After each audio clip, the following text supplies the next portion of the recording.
Good afternoon. The Committee of the Whole for Cuyahoga County Council will please come to order, and the clerk will please call the roll. Calling the roll, Ms. Conwell. Here. Mr. Jones. Here. Mr. Rogers. Here. Ms. Simon. Here. Mr. Greenspan. Here. Mr. Miller. Here. Mr. Brady. I guess I'm up next. Mr. Germana. Here. Mr. Gallagher. Here. Mr. Schron. Ms. Conley. Here. There is a quorum. Thank you very much. Has anybody signed in for public comment related to the agenda? Mr. Chairman, no one has signed in to speak. Okay. Thank you very much. Matters referred to the committee for discussion. Before we read the item, I have been asked to make an announcement that we are now without water in the 323 Lakeside building next door because of a water main break. And we've been told that this might last for as long as 3 days, so just for everyone to plan accordingly. And with that, the clerk will please read the item under discussion. Resolution number 2013-0229, a resolution adopting the 2014-2015 biennial operating budget and capital improvements program and declaring the necessity that this resolution become immediately effective. Thank you very much. We have 14 departments and agencies to try to get through today. I'm reminded of the old riddle about how you get 6 elephants in a Volkswagen. And the answer is 3 in the front and 3 in the back. I would just ask for everybody's cooperation. If we get into a lot of operational issues, we could spend the whole 4 hours just on public works. So I would ask people to please try to focus on the budget issues. We're not going to use the 3-question rule today, but if anyone has a long series of questions for a particular department, you might think about doing a portion and then passing it on and coming back. The first item that we have today is the Public Works Department. Ms. Bonnie Tewin, Director. Thank you. Bonnie Tewin, Director of Public Works. Good afternoon. Hopefully I won't be here for 4 hours, so I put a few slides together, I guess just to kind of summarize where we're at. It's probably the same information that you guys have, but I put it in a slide presentation. First of all, wanted to quickly go over our accomplishments for 2013. We reduced our property portfolio. We made our selections for a concept architect, our operator, and the design build team for the hotel. Friday, we moved the last of our personnel for the temporary locations to make room for the hotel. And we've done some comprehensive studies in the Justice Center, started some major road construction projects, and one of the items that I personally am the most proud of is we increased our dog placements at the kennel, and that was important to me, and we worked hard trying to change management at the kennel and have some more specific goals there. So to the budget, what we did is we gave you a summary of all the different items in Public Works. Because Public Works was consolidated from so many different departments, the budget is kind of confusing with all the different line items. So what we did is we rolled it all up into the whole budget that's included for Public Works. And for 2014, we're at $112 million. 2015, we're at $111 million. Our full-time employees, full-time equivalent employees is 620 for 14 and 630 for 15. So getting into the specific departments, our Sanitary Engineering Division, this is an area that's growing. We're taking on more communities, and the budget reflects that. In 2013, our budget was shown at $29 million. Because it is a growing business, we're taking on more communities. We need more personnel to perform the maintenance in those communities and also to do more capital improvements. In addition, we're increasing the revenues that we're taking in too. So that is growing in that area. Road and bridge, we collect our revenues from the license plate tax and gasoline tax. That's been consistent over the last few years. The majority of our concentration where we spend our money is on capital improvements. And I believe that you got a list of some of the capital improvements in the different areas. And you can see in road and bridges, it's the long list of projects that we have. The goal that we always try to do with our road and bridge projects, because there are other sources of funding, state funding, federal funding, we try to leverage our local money to increase the amount of capital projects that come into Cuyahoga County. Our facilities management department, these are costs that are charged back to the individual departments that are within the county. The majority of these costs are custodial fees, our trades fees, utility costs are all rolled into these costs. With the consolidation of the buildings, our utility costs should come down, and our personnel costs should also come down. We had a blip in the scale. You could see that in 2013 we had our projected expenditures are at 52.7 million, where our budget for 14 and 15 is below that. One of the reasons why that has happened is one of the benefits to having Public Works and having all the different departments under Public Works is each of the different disciplines will have peaks and valleys in the amount of work that they do. In our facilities department, our buildings, there was a lack of maintenance over the years, and we had to play a little bit of catch up over the last few years, kind of improving the conditions of our building. So with the different disciplines within Public Works, we were able to transfer some of our trades. By way of example, our painters that traditionally worked for our road and bridge side, painting our bridges, have been working on our facility side, helping our facilities guys painting some of our buildings that we own. Same goes for the iron workers. We had iron workers that worked on bridges that are now working in the jail, fixing some of the doors and whatnot in the jail. So this gives us some flexibility, and I think that's the genius of having a department of Public Works. It allows us some flexibility because all departments go through peaks and valleys, and this allows us to share personnel with each other to help the peaks and fill in the valleys. So you can see with our budgets for 14 and 15, it's less than 13, but I believe that we're over that peak and we're leveling out. And these expenditures are what we anticipate for the leveling out period.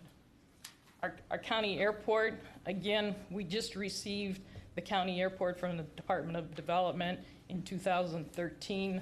One of the things that we did at the county airport is we did an operations study that looked at all the work that we did, looks at all the opportunities for revenue within the airport. For example, our fuel charges that we have, our lease rates. The consultant gave us recommendations as far as what we can do to maximize our revenues and decrease our operating costs. So in 2014, we're going to be looking to close the gap between our revenues and our expenditures. And quite frankly, a lot of the reduction in operations may be in personnel, and we have some ideas on what we can do as far as cutting our cost personnel-wise at the airport. So that's kind of a brief overview of all the departments, and I kind of expected that there would be more questions. So you have all these numbers in front of you. Director, did you send over an electronic copy of the presentation? It's on this computer here. Okay, so you're going to circulate that to everybody? Trevor? Did you get the hard copies? Okay. Okay. And I would ask each of the agencies that are presenting, if possible, if you could get your electronic presentation to us a few days before the hearing so that council people have a chance to review it and get their questions teed up. I think there's probably going to be enough questions that most of us might have questions, so we're going to just go down the line and we'll start with Ms. Simon. Mr. Chair, to the Director, with regard to the airport expansion study that I think we're still waiting for the results, correct? Or did that come back? Not the operation study, but the federal, our study to discern which is the best expansion plan. Yeah, we are working on the environmental assessment. There'll be another public hearing, I believe it's November 11th. In Highland Heights, I believe it is. I'll get you all the information when and where it is. Basically rolls out the preferred alternative as far as the improvements to the area and what needs to be done. There's another opportunity for public comments at that time. They'll take all the public comments, they'll review those, modify the recommendation if need be, and then present it to the FAA for a final environmental document. Will the result of this study impact this budget in terms of the expansion and the work that needs to be done at the airport, or is that all going to be federally funded? It will not all be federally funded. Right now, I just recently saw a draft estimate based on the preliminary recommendation that they have, and it's about $44 million, and the FAA only pays for a portion of that. So there's a balance of local share that we would have to also pay on that. That would be on our capital improvement. Is that in here? Not in this part of it, no. Okay. It is not. It is, however, I'm sorry. It is, however, I believe that you got a capital improvement plan, and I think you got a separate one for the airport, if I'm not mistaken. Yes, you did. That shows over the next few years, starting in 2015, money that has been set aside for those improvements. Okay, so it's not under the Public Works budget that we're looking at. It's a separate capital improvement plan. Correct. Okay. Right. Yes, Matt Rubino, Office of Budget Management. The Section 7 of the budget book has the county's capital plan. There's 5 segments. One of them is airport. And the airport specifically, if you want to see a 5-year project summary, page 7-6 will give you all the airport projects planned for the next 5 years.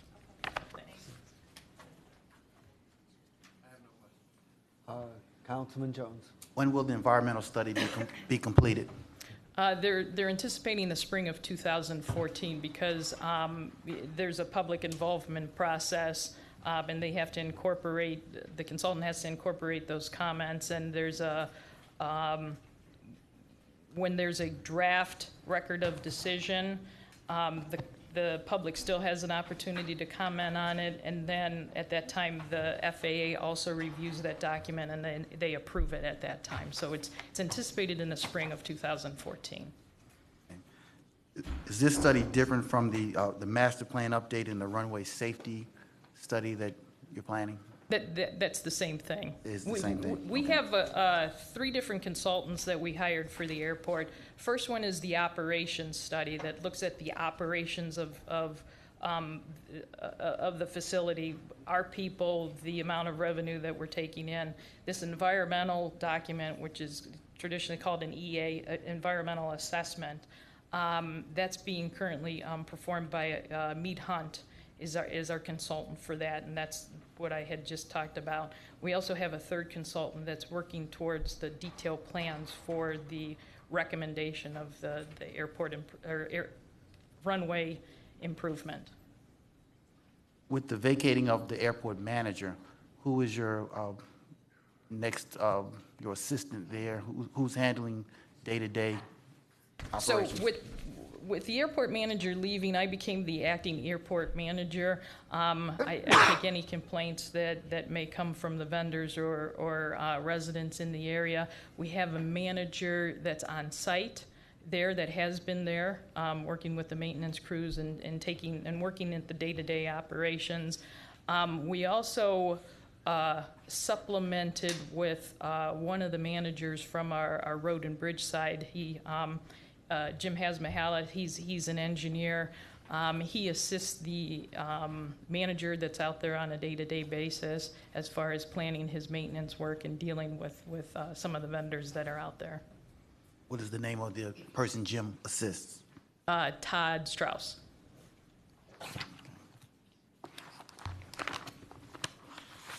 I'll pass and come back. Ms. Conwell? To the chair, to the director, I was looking at the budget summary, and it shows that you have overtime FTEs, you have 20, a total of 20 in various departments. What was the total in 2012, 2013, and the overtime dollars for employees, is it added into the personal services? Yeah, we just talked about that. So in 2012, it was 18, and in 2013, it's projected to be 20 for the overtime FTEs. So 2012 to 2013 was 18, and so we've increased by 2 overtime. From 12 to 13. And so the dollar amount for each employee, is that already budgeted? Where is that dollar figure at? Is it in the personal services figures? Yes, that is correct. It's located in there. OBM takes a calculation on current projections on our overtime, and then they allow for that full-time equivalent. That's what that stands for, FTE, and it's in that line item, along Okay. with the benefits. So it's not just that, it's the regular also? in the Right. Okay, thank you. Councilman Gallagher, any questions? Councilman Germainer? Thank you, Mr. Chairman. I see that these new services for preventive maintenance to the various cities come under the road and bridge. And I noticed under the sanitary engineer that the district fees are 99.7%. So basically, that's where the funds come from. I'm just wondering, on all these programs, like the crack sealing and the striping and everything, that the funds that we're getting from the city, they're in the revenue? They have not been included in these revenues as of yet, basically for two reasons. First of all, we don't know what that is as of yet. How many communities are going to utilize that over what period of time? And also, it's a reimbursement, so it's whatever we pay out, the cities will be paying us. So it's I guess it's a wash to some extent. Mr. Chairman, I'm wondering, like these contracts that we've approved, are they encumbered, or do we set the expense side up? Councilman, on those particular ones, they're not road and bridge funds, so they're not rolled up into our expenditure item here. We set up a project with OBM, and what happens is as we use that project, it'll go negative, and then we'll build the communities and get reimbursed. So you won't see those in these particular numbers. So they're not budgeted? Not for road and bridge, but they are budgeted with OBM as part of their capital. Under You what? should hopefully see it, I think, in the back pages, Matt referenced earlier. Okay. Is it under Public Works? It should, yes, yeah. Okay, thank you. That's what I was wondering about. Okay. Councilman Brady? Thank you, Mr. Chairman. Director T1, did I understand you correctly to say that you were proposing to reduce the number of employees at the airport? We have reduced employees already. It may be a matter of reassigning them in different areas. For example, there's an administrative assistant that was full-time at the airport. We feel that it's not necessarily a full-time job, so her roles could be split with another department. That's what you were referring to? And also, the airport manager was at a higher pay scale that, based on the amount of work that we're anticipating, that previous pay scale is not necessarily warranted, so we could hire a manager, airport manager at a lower level, thereby saving some money. Mr. Chairman, to the director, do you have any further plans to reduce employees at the airport? Not at this time, I do not. Thank you, Mr. Chairman. Council President. I don't have any questions. As they say in trial, I'll pass for cause. Councilman Greenspan. Great, thank you. You may want to pull up a chair. No, a couple of questions, though. On page B19, the last paragraph talks about vehicles coming into service, and it acknowledges that we need to replace 79 vehicles within the next 2 years, but basically the budget doesn't include enough money to do that. With that being said, and with what's written here, what's the plan to replace those vehicles? Or are we just going to keep them in service? Well, the one key I'll start off with is that we will keep them in service. We are looking generally to reduce the number of vehicles that we have countywide, so there's an opportunity there that we could reduce some of the older vehicles that are expensive to maintain. If we can't get to the area of replacing them, then we obviously will maintain them, but Mike will talk about replacement. We did speak with OBM on this. There is a line item in our budget for approximately $200,000+. Right. We do have a little bit of, depending on how we do this year, we might have some cash rollover we could utilize. There's also a line item in the capital plan for about $300,000 for sheriff vehicles. So we got a total of about $500,000-600,000. So we are going to start, making a dent on it. But you are correct. There is a lot that we have to go through, but we'll keep them safe and slowly start rotating them out. And the shared vehicles, meaning? The county sheriff. So, we have a model that we take a look at, looking at mileage, age, if it's safety related, and we try and rate the vehicles. In addition, I did talk with OBM, and if things improve next year, we can reevaluate that and see if there's more funding coming. Okay, all right. Because the reason I ask, and where does this money come from to replace these vehicles? Before I ask Mike. Okay, the $300,000 is going to come from the general fund. Okay. The remaining is going to come from our mileage chargeback that we utilize anytime anyone uses a vehicle. That's an enterprise fund, or it's internal. It's internal not in the service. General fund. Right. Correct. Because the reason I ask it, as you look at the budget through 2016, which is presented, we're real tight on hitting our 25% limit as we look in the out years. So just make sure we're aware that could be bouncing against that number. If we have some of these expenditures that come through beyond these, in this case, these vehicles, they would contribute to an issue. But I just want to make that point. The another point in looking at the Department of Development and their budget on V3, the last line under their 2014 budget overview, and this just is for clarity, it says the countywide operating expenses for the new building are consolidated in a separate budget. And I know as we've been operating, there's basically an overhead allocation based on space, a square footage number. What does this line mean? This is the first time I've seen it. I'm just curious, are we not going to be budgeting overhead by square footage and back to the departments? Or the way it's written here, it's going to be in a separate budget? We will continue to have space maintenance on county-owned buildings. Okay. I didn't see what development had, so I'm not really sure what was written there. But there will continue to be a space maintenance charge. But going into the new building, a lot of that will be eliminated, but then some of it will be picked up through an indirect charge. I don't know if you want to comment, Matt?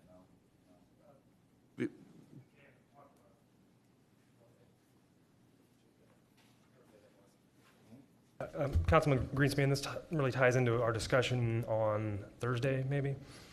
We have the county headquarters lease, so any agency that ends up in that building won't have a space charge because it's not county-owned space. We'll have a lease structure, any non-general fund agencies will recover some of that cost through an indirect cost plan. So the indirect cost plan is going to, it's going to increase in complexity because we're going to use it as a vehicle to capture or recover a cost to the general fund through there. So there's still, as Mike had said, there will be space maintenance charges for agencies that remain in county-owned space. But since we have a large chunk of county agencies going into the leased building, you will see in agency budgets, sometimes there may be some text, but you'll see the 15 budget will dip down. And generally speaking, that's related to the formerly embedded cost for space maintenance for county-owned buildings will go away because they'll be in the lease structure. So that's a big reason for the drop. So when we look at this and we look at the new building, there'll be, and development's moving into the new building, so there'll be a square footage number times a square footage rate pursuant to the lease plus some CAM equivalent in there, and that's kind of where the elimination is going to be here? It's two things. Development is mainly, well, mostly a general fund agency. So you will not see a line item in their budget for space charges because they're in the leased building. For any agencies that are in the building that are not a general fund, we'll recover some of those lease costs, the new building costs, through the indirect cost plan. So an example would be Board of Revision. They're moving into the new building in 14 and 15. They won't have a space charge because it's not county-owned space technically, but we will attempt to recover, or we will recover their costs in the leased building, in that budgetary structure through the indirect cost plan. So it's an offset to the overall county headquarters budget. And just, if you look at the roll-up reports in section, I think it's section 2 of the budget plan, we have a line item budget, a standalone budget for the county headquarters. So you can see the costs related to operating the lease and the smaller amount of operating costs are in a separate line item budget. Okay, all right, thank you. In the, jumping back into the preventative maintenance program, kind of to tag along with Mr. Germana's point, the crack sealing, the pothole repair, the striping, and those, what we're talking about here are the you appropriate money costs for that, and the revenue has not yet been assigned should communities come on board to contract with us.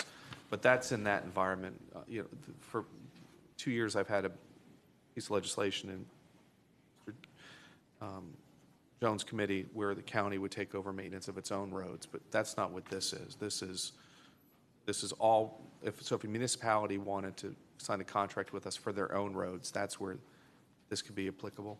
Yes, as far as the capital improvement projects that Councilman Germana was talking about, that's correct. Right now, we have the striping and crack sealing is what we have sold to date. Okay. I think those are the only questions I have. Okay. Councilman Jones had additional questions. Bonnie, when will you complete the study for the vehicle maintenance? Study for the vehicle maintenance, I'm sorry.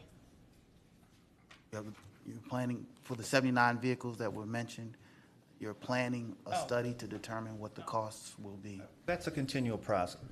So we're constantly evaluating as we get the year-end miles. It'll change. It's a fluid document. So as that data gets updated, it's going to change the outcome. So the more miles driven with those other criteria, it'll determine which ones we replace first. Generally speaking, since the sheriff is the biggest user of our system, they will most likely get the biggest piece of replacements. Do you expect to capture those costs in this budget, or will you be coming back? It is in our maintenance garage budget, correct. Okay, so the $500,000 to $600,000 you have is sufficient? I got the $200,000 in our maintenance fund, and then there's another $300,000 that's been set aside for the sheriff for vehicles. That's in the neighborhood of $500,000? Correct, right. Is that sufficient? That is sufficient to cover? It's going to get us a great start. I mean, that'll get us, it's on our way to the 75.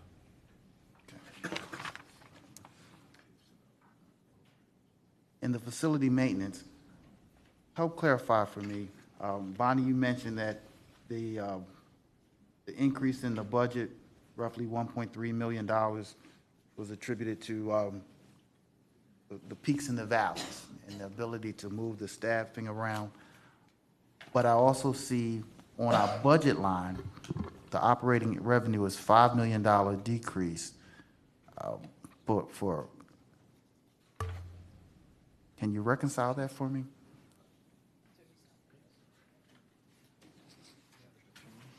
Are you with me? Sure. Yeah, because there's the increase here. Overall, the 5 million represents in our space charge.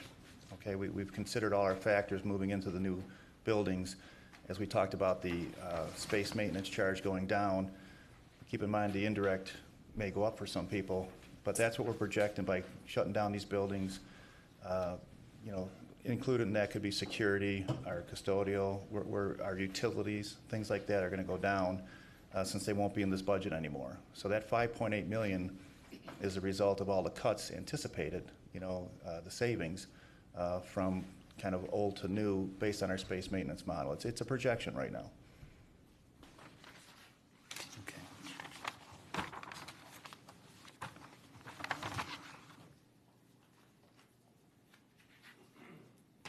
Back to the preventative maintenance program. Give me a sense of how many roads have we done, how many cities are a part of the program so far?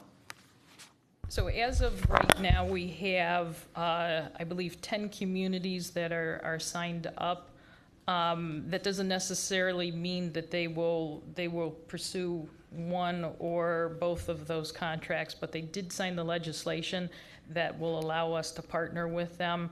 You know, all indications, there's other communities out there that are in the process of signing the legislation. So I believe in the springtime we'll have a better idea of, you know, when those communities are actually calling us up and asking us to come and crack seal and stripe their roadways. But as of right now, we have 10 communities that have returned the legislation to us. Do you have a target goal? All 59? 59. All 59? Okay. And the reason for that is, you know, there's nothing binding in the legislation that, you know, says that they have to use our contracts. It basically gives us the authority to partner with them in the event that they do want to use our crack sealing project or our striping project, or if we have something down the road. It's a, you know, there's no time restraint on it either. So even in 5 years, if a community wants to, you know, do some crack sealing, if they have that legislation in place, it allows us to partner with them. As we've delivered these services to the 10 cities, has it been a revenue, has it generated revenue, or have we had to subsidize it? We haven't started the work yet, but we believe that it will be revenue neutral. Neutral. Let me make a correction, that besides the administrative cost, which we will be administering the contracts, we will not be billing the communities for our administration costs. So I guess in essence, it will cost us a little bit of money, but it's just administration costs. You are also transferring road responsibilities to Olmsted Township. Give me some background on that. Why is that happening? So 2 years ago, when the charter form of government started, you know, I looked at the budget, looked at, you know, where our expenditures on, specifically the road and bridge section. We had a yard located in Olmsted Township. It was called our Fitch Road Yard. That the only thing that they concentrated on was maintaining the 22 miles of county roads in Olmsted Township. You have to keep in mind that county engineers' maintenance responsibilities in the rest of the state are a lot larger than what we have in Cuyahoga County, because the majority of Cuyahoga County is incorporated, which means the municipalities are responsible for the maintenance of their own roadways, including county roads. So what we had was a few miles, 22 miles, in the corner of the county, that we had one whole yard that was dedicated to that, and that's the only thing those guys did. When I started doing the analysis as far as how much it cost us to provide services in that community, it was very expensive. And in years past, the township had talked to the previous county engineer about possibly doing a partnership where one of the agencies would take over the other agency's responsibilities. I felt it was a good idea and it was cost effective to research that again. And, we've been talking to the township since that time, I guess. And we have, I do believe we have a signed agreement, correct? Yeah, we have a signed agreement with the township. Conservatively, we're saving $500,000, because if you added all our cost of what it cost us to have that facility, put all of our personnel in that facility, we were close to $1 million on that. So we're basically going to pay Olmsted Township $500,000 to maintain that 22 miles. They also coincidentally had about 22 miles, so they're basically doubling the amount of roadways that they have to maintain. But it gives them an opportunity, because they can have savings, because they're saving in volume. And with that also, we had part of our property consolidation is that we would sell our Fitch Road facility to them, because they tried to build a facility and they ran out of money. And us selling our facility to them allows them to have a better facility and be able to maintain their roadways more effectively. As you continue to market your pavement management program and the bridge inspection and the cleaning services, tell me how you have partnered with Ed Jerson, our regional collaboration division. How does that partnership work?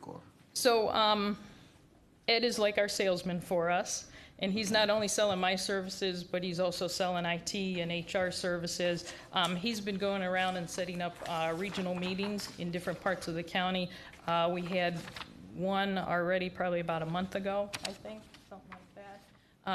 It incorporated Maple Heights, Garfield Heights, Independence, Brecksville. It was that corner of the county. We have another one coming up a couple of weeks. That's going to be the northeast part of the county. We basically, myself and Director Mowry, we go out and we speak and we, talk about the services that we can provide. So, Ed's our advocate with the local communities, and, we have relationships also with the community. So any opportunity that we have to sell our services to the mayors, to the service directors, to the engineers, we try to do that. Add me to your email list for those meetings. I'd like to be aware of them. Okay. And any of our colleagues who might find interest in. I think the next one's on a Saturday. Okay. So I told Eddie he had to buy us breakfast. Okay. I'll pass it. Ms. Conwell? Just to follow up, Bonnie, on the question regarding the overall overtime FTEs, you said there was 2 additional from the last biennial budget. Why is that?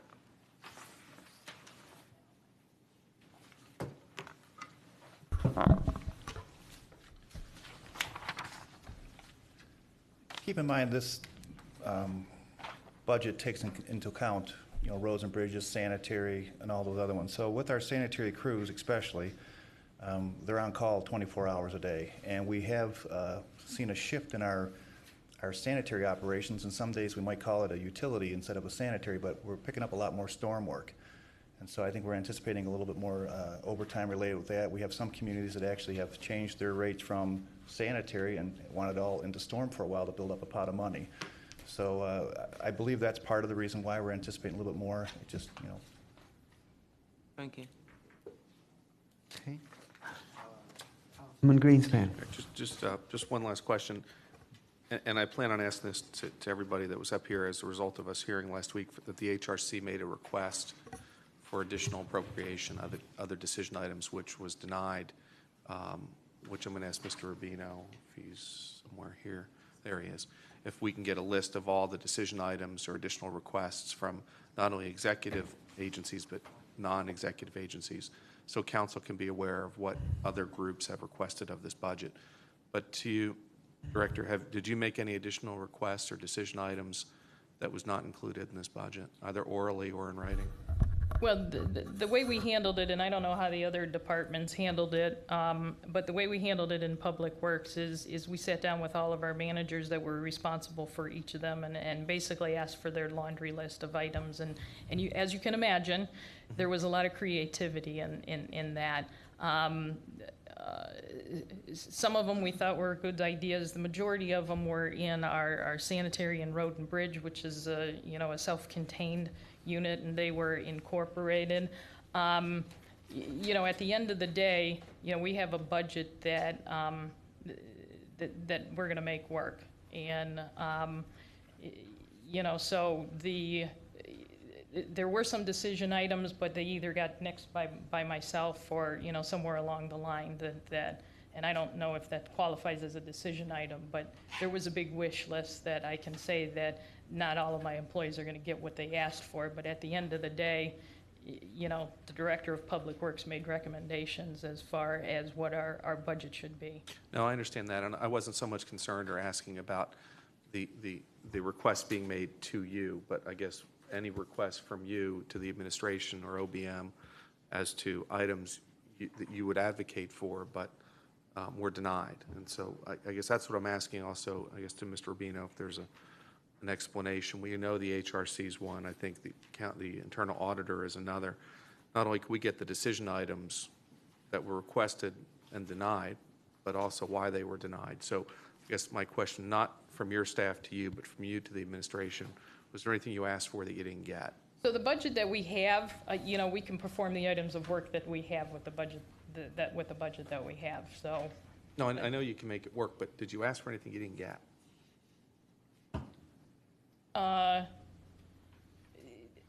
The vehicles, I think, were probably the big item, and we got 200,000 for the vehicles, and then they were able to incorporate funding for within the sheriff's budget for that. So initially, we requested all of the vehicles be under Public Works, but part of that ended up being in the sheriff's department. So, we're satisfied with the budget that we have. I mean, it's like your budget at home. You always want more money, but at the end of the day, your budget is your budget.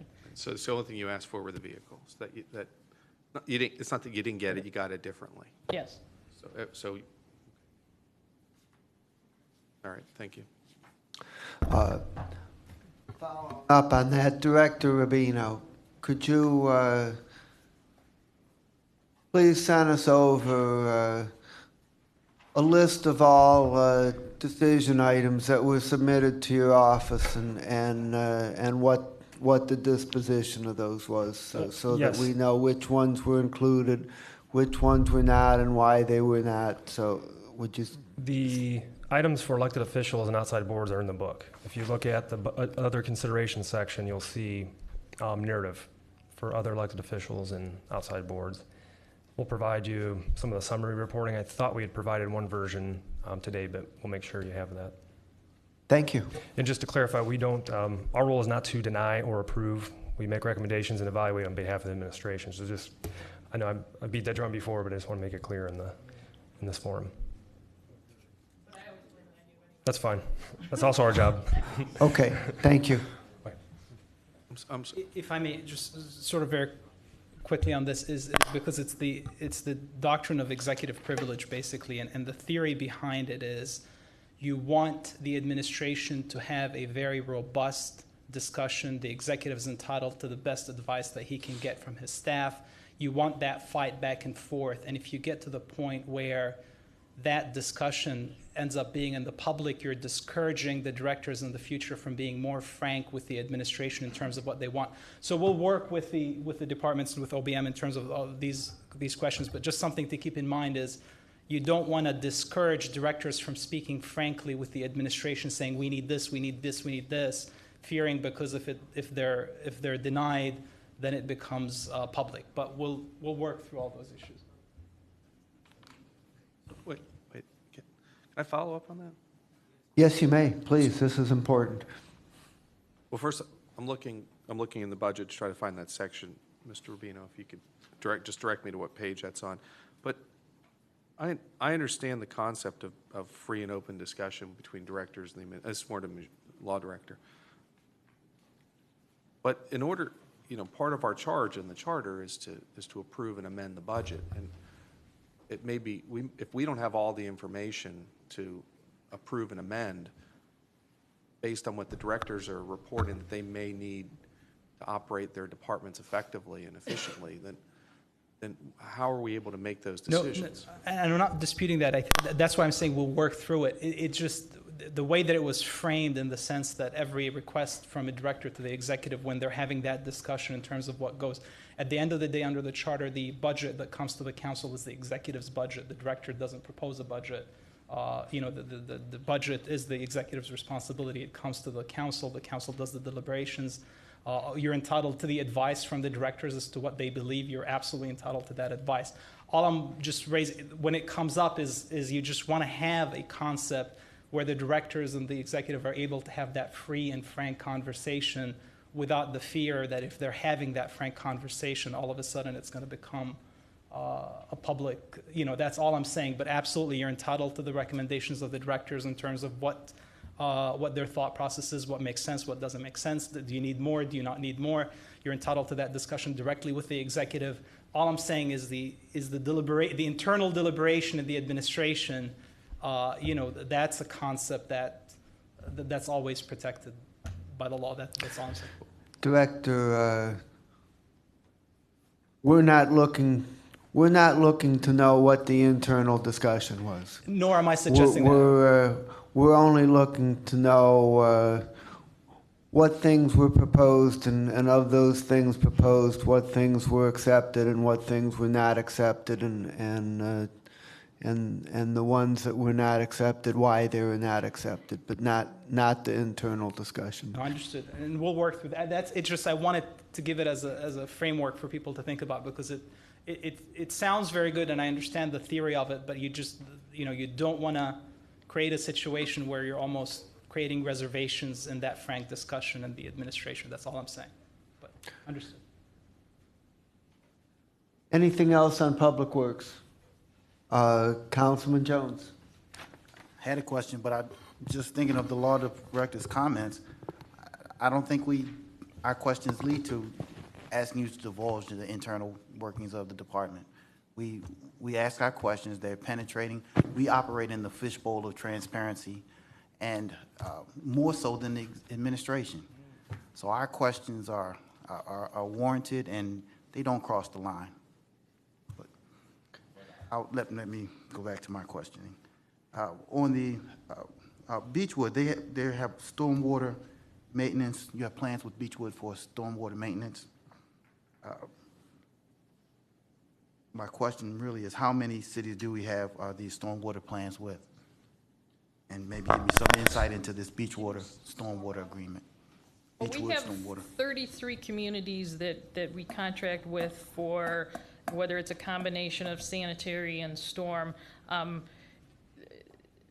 all of them have storm? Not all of them have storm. There's only about 6 but we've had quite a few conversations recently for more. I think that's going to be our fastest growing area outside of getting new communities, will be the existing communities expanding more into storm. We can get the specific numbers of communities that we contract storm work with. We can get that to you. And give me a sense of the overall condition of the sewer lines. When you think from a national perspective, how much work needs to be done on infrastructure. Describe what the county is responsible for and how your budget is impacted, because it says you have savings in that area. Well, that's an interesting reserves in that area. That's an interesting question, because as Councilman Miller just alluded to at the very beginning, we have a water main break that the city is working on right now that's in front of Courthouse Square that results in a shutdown of the water. The American Society of Civil Engineers, every year, every 2 years, they do a study as far as our failing infrastructure. And I don't want to get on my soapbox, but since you asked the question, we do have, in the United States, we do have a failing infrastructure. And, the sad thing is that if your infrastructure is underground and people don't see it, and it's kind of working, they forget about it. But in a situation where you have a water main break, like you do today, people start thinking about it and what's the condition of our infrastructure. Now, we're not responsible for the water lines, but when you flush your toilet and your basement floods, there's a problem there, and that's when we get the phone call that there's either a plugged line, there's a break in the line. That's why it's so important to do the routine maintenance where we're cleaning out the system, we're flushing out the system, we're videotaping the system to see if there's infiltration, to see if there's collapses in the line. So before it becomes a major problem where it's backing up into somebody's house, that we're able to make the repair before it gets to be a problem. So we do have a problem, but our routine maintenance that we've been doing on our sanitary line seems to be a proactive way to address these issues. And Councilman Germana is always a good advocate for us because he's lived it in Parma as far as the number of calls that they got. The year before the county took over maintenance, it was like 6,000 calls a year of people calling with flooded basements, and after 2 years, we had it down to an average of 1,200 a year. So the routine preventative maintenance does make a difference. Okay. On the Solid and Water Conservation District, describe the outreach that you do with the communities. The soil and water is a different division than myself. Okay. All right. Thank you. Anything else? Just real briefly, so I could just add to Purnell's question. The city, in the case of Parma, they have got 3 different segments. They have water, storm, and sanitary, and the city decides, and it's so much per foot, and the city decides how much they need to set aside, because there's certain water lines that the cities are responsible for. So it's the 3 things. It's sanitary, storm, and water lines, and the city decides what the county's gonna, what amount the county's gonna be assessing. That brings to mind the Northeast Ohio Regional Sewer District. Now to clarify the roles, what does our sanitary engineer do and what does the sewer district do? Very briefly, please. Okay, a good quick comparison is the county engineer maintains the lines on residential streets and your urban collectors. So if you compare it to a roadway system, that the regional sewer district would be the interstate system, the big system that actually carries people or sewage to the plants, where we're collecting it on the local routes and dumping it into the bigger system. So we provide all the local, and then we dump it into the larger collector systems that flow it into the treatment plants. Okay. Thank you very much. Thank you. Mr. Chair? Yes. Not a question for Mr. Rubino, if that's okay. It relates to the topic of understanding the decision items. All right, just, Mr. Rubino, looking at, and just following up, on Thursday, we heard from the HRC where they made a request, and I do see in here where it says, that they made 3 requests that were not included in the budget. But there's no explanation as to why they weren't approved. Can we get that, the explanations? There had to be something as to why they weren't included in the budget. Councilman, we'll provide you the documentation we have in our reporting system. There won't necessarily be a detailed disposition on every request. Just so when you get the information, you'll see that it doesn't necessarily have lengthy narrative on whether an item was approved or disapproved or recommended or not recommended. But yeah, we'll provide what we have. I mean, I would envision that if the HRC made a request and it was denied, that it would be more than just a no, right? I mean, there had to be some narrative as to why it wasn't being approved. They're an independent agency. I would expect that they would. Correct, and that's. But remember, the executive's recommended plan is not the final step. It is a major step along the way. There still is this process. Right. Remember, we're also dealing with. We have a finite amount of resources when it comes to general fund, so we take that into account. Look at the county's priorities, what the county is currently doing. Doesn't mean that request or the requests don't have merit. But in our mind, the process is only 50% complete when we provide the recommended two-year plan. So we understand there's still more work to do. It'd just be important for us to understand when somebody makes a request, if it's denied, so we understand why it was denied, because we might not have the full scope of understanding. And that's why I'm going to ask the questions of all the groups. What did you make? What recommendations did you make that weren't approved, and why? That you did make, and why did you make the request? And then we'll get the other side from the administration as to why it was declined. Then we'll have a full picture as to the issue. Okay. But a question on the internal auditor. I understand it. I didn't ask the question of the internal auditor, but I do understand that there was a request to hire an additional person, but I don't see that under the other considerations. Well, it just says would require additional staff time, but I believe the request was for an additional person, and that's not listed here. Maybe explained in the narrative before other considerations, but in speaking with internal audit, they were going to wait until first quarter to see if they needed that staff person. I'm sorry, I didn't. The internal audit director was going to wait until first quarter of this coming year to see if they would actually need an additional staff person. It's kind of that middle ground between requesting and whether or not they need the item. Pursuant to charter, the internal audit director sets the budget. So if they need the staff person, they'll come and request it and get it based on the language in the charter. But could the executive turn that down, that request down? Can't necessarily turn it down, may not include it in his recommended budget or the executive's recommended budget. Doesn't mean that we cannot allot additional general fund for that position or any other position within that particular budget, because that one is it's unique compared to other county agencies because it's very finite in the charter.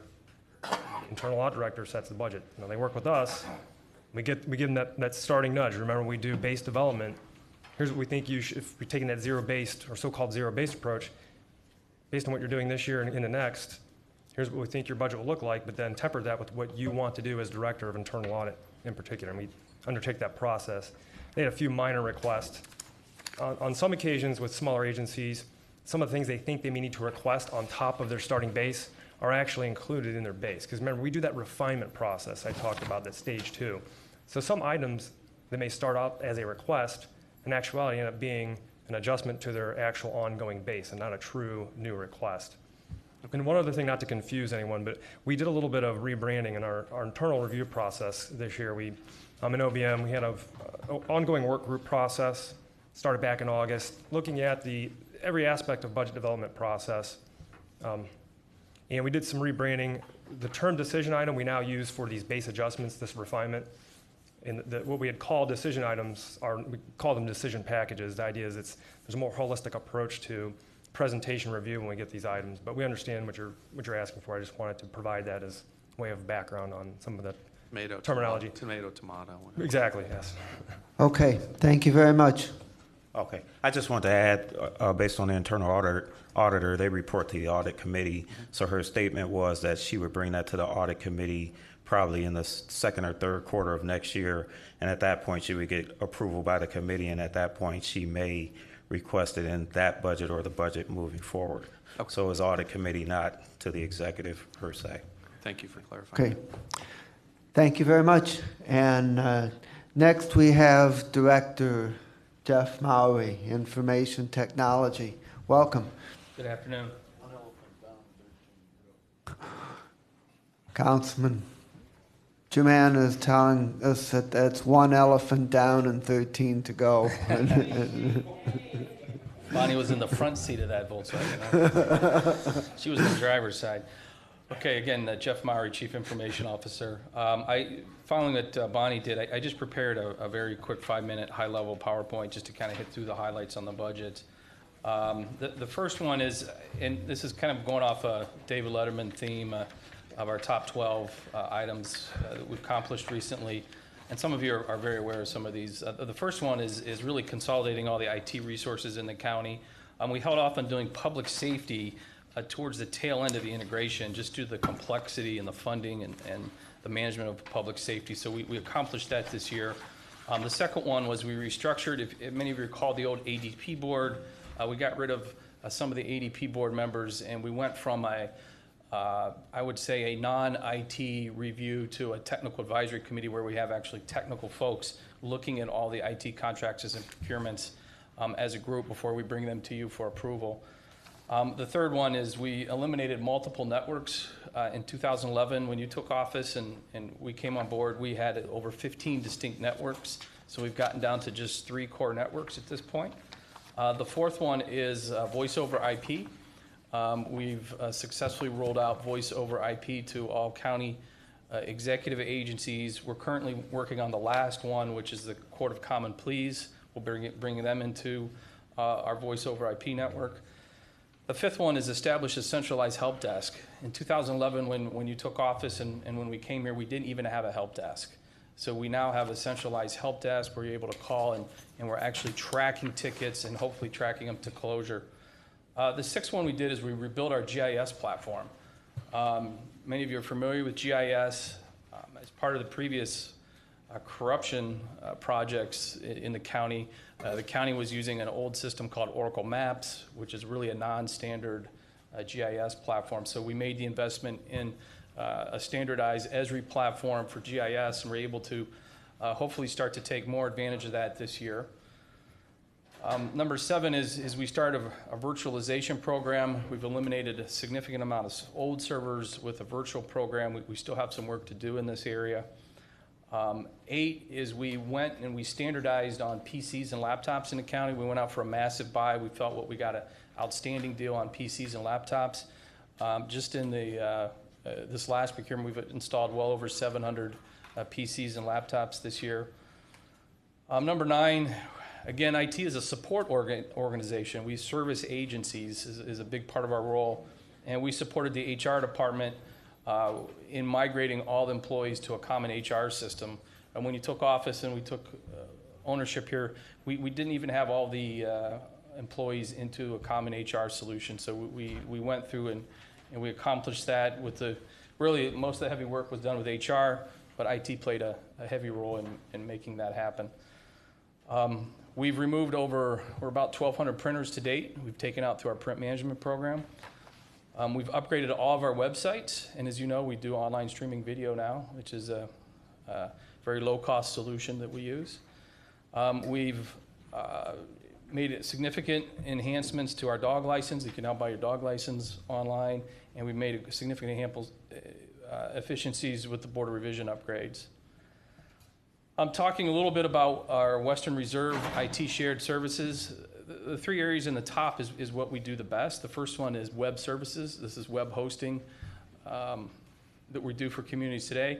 The second one is, I mentioned we took on law enforcement this year, and we've been supporting the REDS organization, which is all local law enforcement. Once a month we meet with the REDS board, and we continue to support that in a regional basis. The third one is contract sharing. We made our contracts available to local communities to buy off of. Some areas that we've been working on is, I mentioned GIS, so we continue to work on how we can better share GIS data. The second one is network services. Now that we've completed most of the county on VoIP, we want to take a look at what we could do in the area of network services for local communities. The third one is a simple one, just project and policy sharing, getting our IT policies out there to share with local communities. The fourth one, loan executive program. I still have 2 loan executives with me, and they volunteer their services through us to help local communities in IT. The fifth one, which we made a presentation here a while back on, is the cybersecurity framework. I was recently fortunate enough to hire an IT security manager from the Smuckers Corporation, came to work for us a few months ago, and he's been helping us develop what we call a cybersecurity framework that we like to be able to share to local municipalities. This is just a quick graphical representation of the services we're providing today to communities. I have an eye chart. From an IT cost overview, we've continued to consolidate and reduce our head count. The 2010, 11, and 12 numbers weren't really tracked from a budgeting perspective. Those were just some fluid numbers that we got through our HR numbers. As you can see, our IT headcount has continued to decrease over the years through consolidation. IT contracts reductions. You guys passed an ordinance that said I have to approve every IT contract before it comes for you for approval. It's both been a blessing and a curse. You know, the blessing on that is you know, we were able to make significant cost reductions through that. It also is an exorbitant amount of time because I look at basically everything comes through me. So today, we're tracking about $3.6 million in savings through IT contract renegotiations. Now, those aren't necessarily true savings. I can't give you a $3.6 million check. A lot of the savings are, if you recall, many of our contracts had 5%, 3% pay increases to the vendors year after year. So we've taken a lot of that out. Councilman Gallagher stepped away, but we did that with the ProAir contract, for example, and we saved about $400,000 through renegotiation. So those are what I would call opportunity cost in that number. We know that moving forward, we still have some challenges in contracts, so we've targeted another $400,000 in IT contract reductions for 14. IT capital planning, we have 4 major IT capital projects coming at you this year that's in our capital plan. It's a significant amount of one-time dollars that we're asking for. The first one is in our network upgrades, license and maintenance. Many of you know we own our own network here that connects a majority of our buildings. That network was installed about 8 years ago, and that equipment is becoming aged. A lot of the software license was paid one time, so those fees are coming due, unfortunately, in 2014. So there's a significant amount of IT capital that we want to make in the networking piece. The second one is we like to keep the PC and server replacement rolling. We're asking to continue to keep a refresh on PCs and servers. Don't let them get older than 5 to 7 years of age. The third one is ERP, and I know we've talked a lot about that, but that is looking at a comprehensive IT application that would run across fiscal, HR, payroll, asset tracking, and public works. The fourth one is the justice systems reform. This is looking at a common justice system that would travel across all of the courts, public defender, prosecutor's office, looking at a replacement system for there. So I highlighted the last two because although we put them in the capital plan, we've talked to Director Rubino about how we fund those moving forward. Those are some one-time funding opportunities in the either a bond. I think we're still kind of working through exactly how we would fund those projects as they come forward. Those are very significant IT investments. With that, I'll open up to Q&A. Thank you very much. Another major department, so we're going to go down the row again, and this time we're going to start with Councilman Greenspan. Okay, thank you. I noticed on page VI-10, the last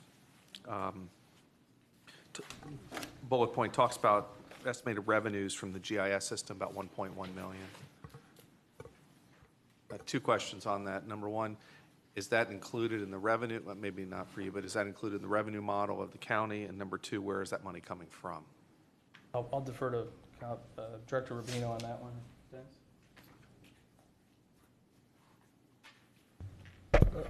Councilman, that is not part of the, you talk about the indirect cost plan when it comes to GIS? Or No, the 1.1 million is user charges. Most of that is actually derived from charging the REA fund because a lot of the work done by GIS supports programs funded with real estate assessment fund dollars. So most of that coming through is from REA. We had a few other sources, but it's contained within that GIS operating model. It's not a county-wide charge, if that's the question you're asking. The countywide charge to municipalities for participating? Is that what the thought was? Well, I was thinking countywide, internal countywide, but I don't think we're charging municipalities just yet, not that I'm aware of. No. All right, so basically it's just Internal. real estate. Correct. Okay. On that, actually, I don't know who can answer this question, but on the discussion of the GIS system, there was in the fiscal office budget, it talks about, under their other considerations, that there will be some enhancements. I'm assuming these are anticipated enhancements. Fiscal office is considering purchasing a pictometry system, if I'm pronouncing that correctly, using real estate assessment funds. Pictometry would provide additional and visual data for every parcel in the county. This would enhance the information from the GIS system. So is that included in the GIS infrastructure that's being built now, or am I to assume that that's an additional cost that fiscal will pay for to enhance the GIS system? It's an additional cost. So we had some unique requirements that Wade was asking for the GIS experience as it relates to displaying your tax data online. And we actually, we have some templates drawn up as to what we'd like the new GIS to look like. And we just need to get on your, whoever's interested to take a look at what we have for GIS. We need to make a broader presentation there. So, okay, But that is an addition to this. That's an addition. I'm just trying to keep a list here of Sure. that pictometry, and I see where it's to be contemplated in the biennial, in the mid-year, basically the mid-biennium budget cycle. Yeah, this first year, we've really been working and struggling, or not struggling, but we've been working to get on this Esri platform, which is a standardized GIS platform. We'll be able to share data with other counties and cities with that. But we're there now, so now it's kind of what we would consider putting the layers on top in the right format. Okay, all right, great. I'm trying to keep track when there's Sure. cross-departmental requests to pair them up, so that just caught my eye. Okay, great, thank you. I have no further questions. I have no questions.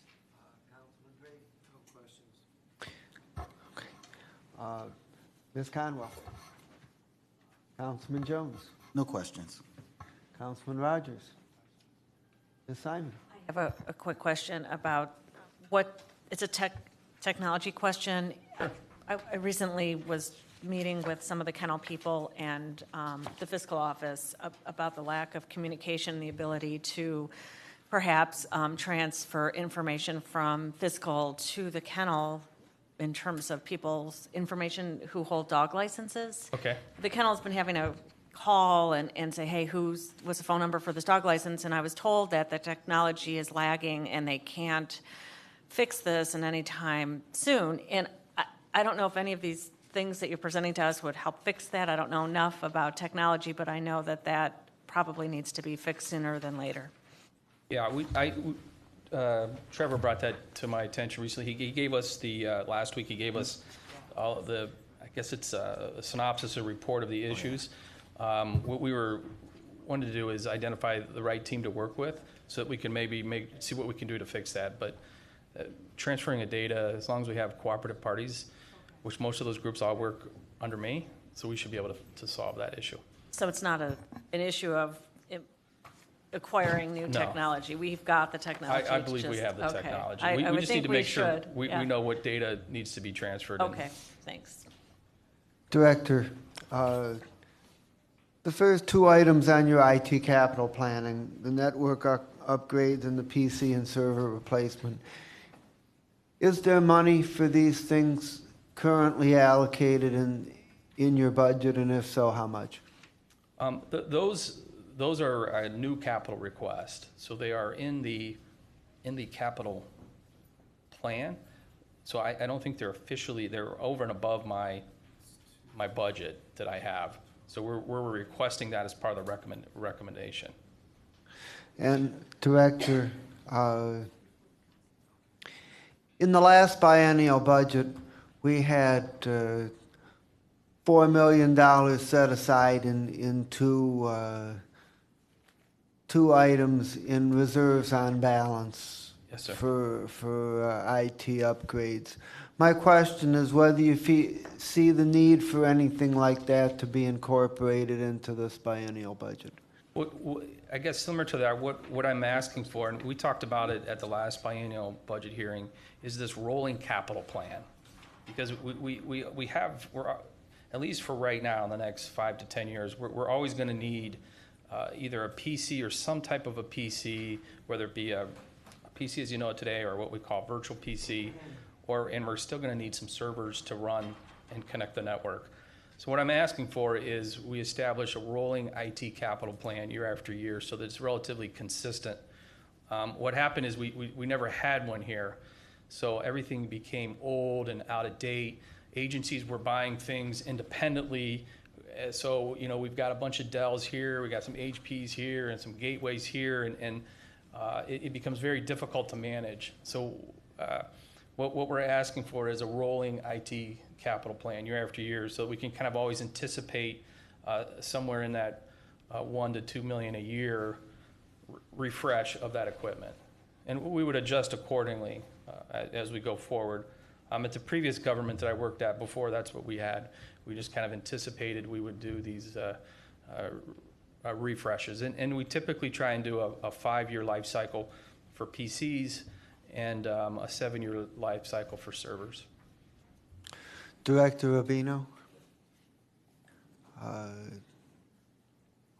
If we were to have a rolling IT plan,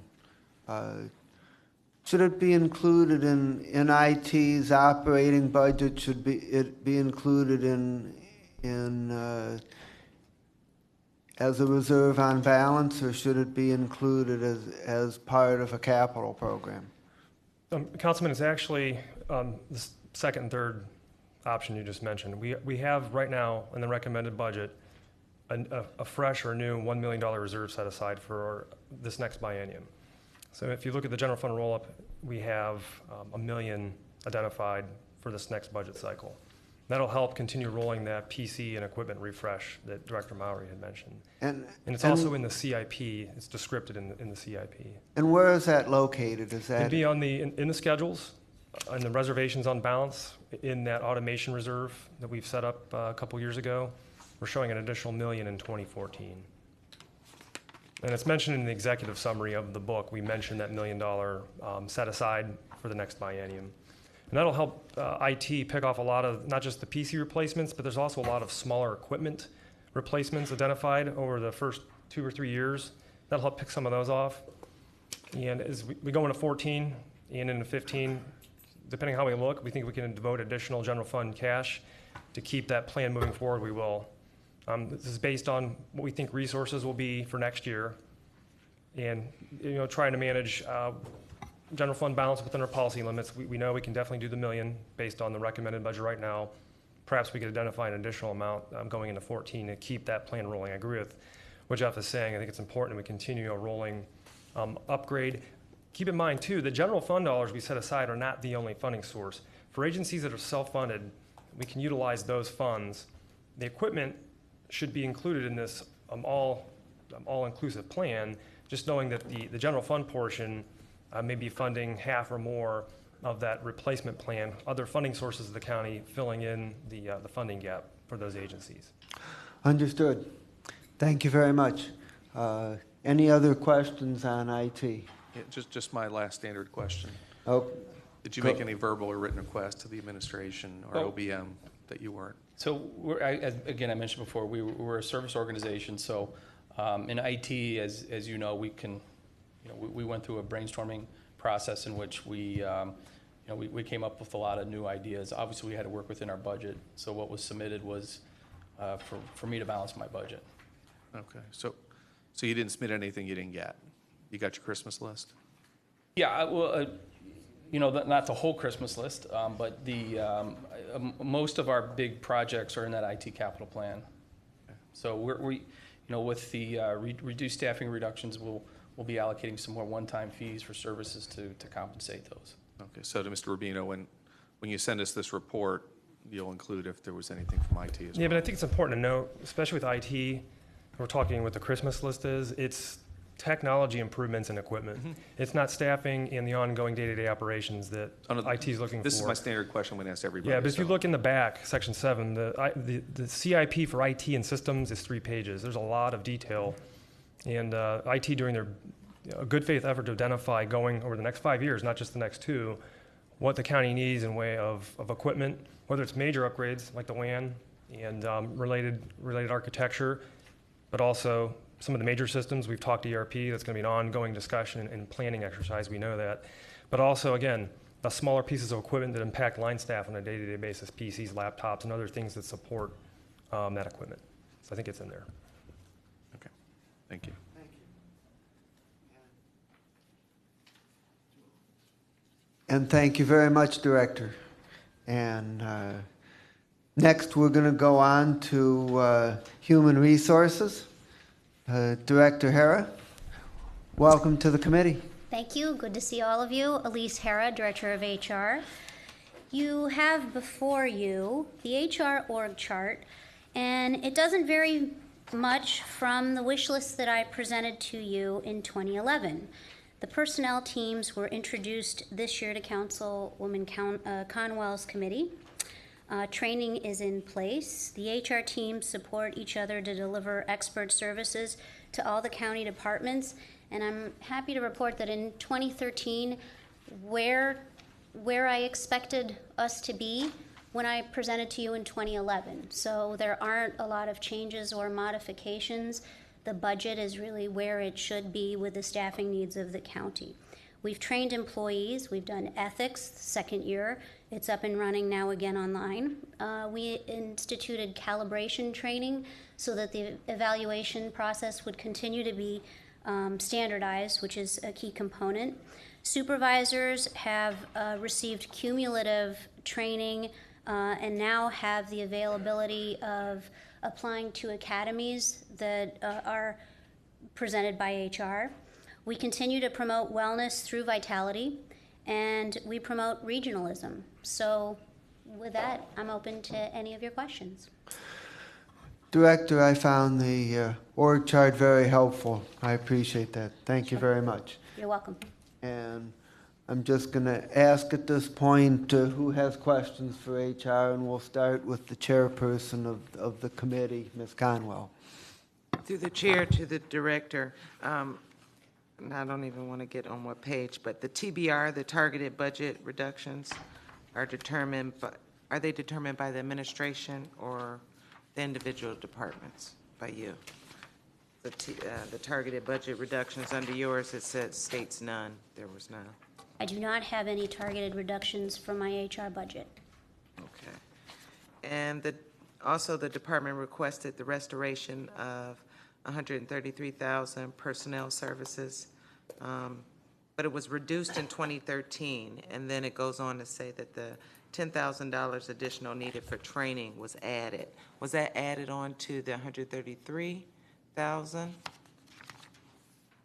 If I'm not mistaken, I think it was part of it. I had a budget in the past. I've always asked for approximately 30,000 in training, and that's really to enable my staff to either purchase materials that will assist training countywide, or send the employees that I have in my department who have certifications such as SPHRs and PHRs.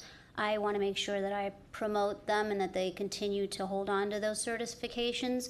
And so reflected in part of my budget is the ability for me to send those folks to classes where they obtain CEUs so that they hold on to those certifications. So those are the types of expenses that go into training.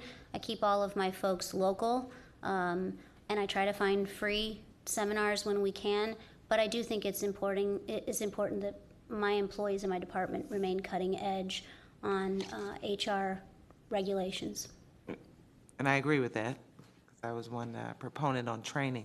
I just want to know if that additional 10,000 is on that 133 that you asked to be put back in. I see it was an individual, and this is B6. This is 623, and I know it stated that this was the $10,000 for employee training and self-development was approved in August. It was a separate resolution, so I just wanted to know if Correct. it was. The 133 was one request, and we had a second request for the 10,000.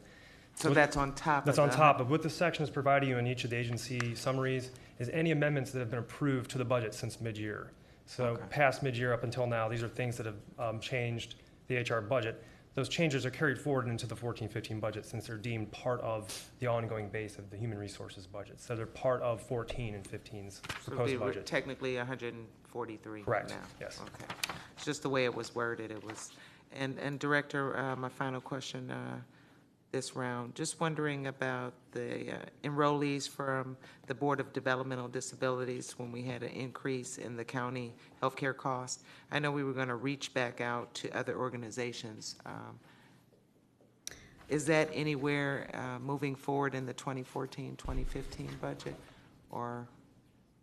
Councilwoman Conwell, if I understand your question, you're asking the regionalism program for Correct. benefits, for health benefits. So currently, we have Highland Hills, Glen Willow, Mayfield Village, Land Bank, North Randall, Olmsted Falls, Olmsted Township, Walton Hills, and the Board of Development. We're entertaining a few others for 2014, and we continue those. And of course, as I present in 2014, I will be before you again. We will have an RFP for a 3-year contract for the Wellness Self-Insurance Fund, which is quite separate from my HR budget fund. And again, if you recall, in 2011, I was before you projecting out the expenses for those funds for 3 years. I have 1 more year left that you have approved, and then I will go back out for bid.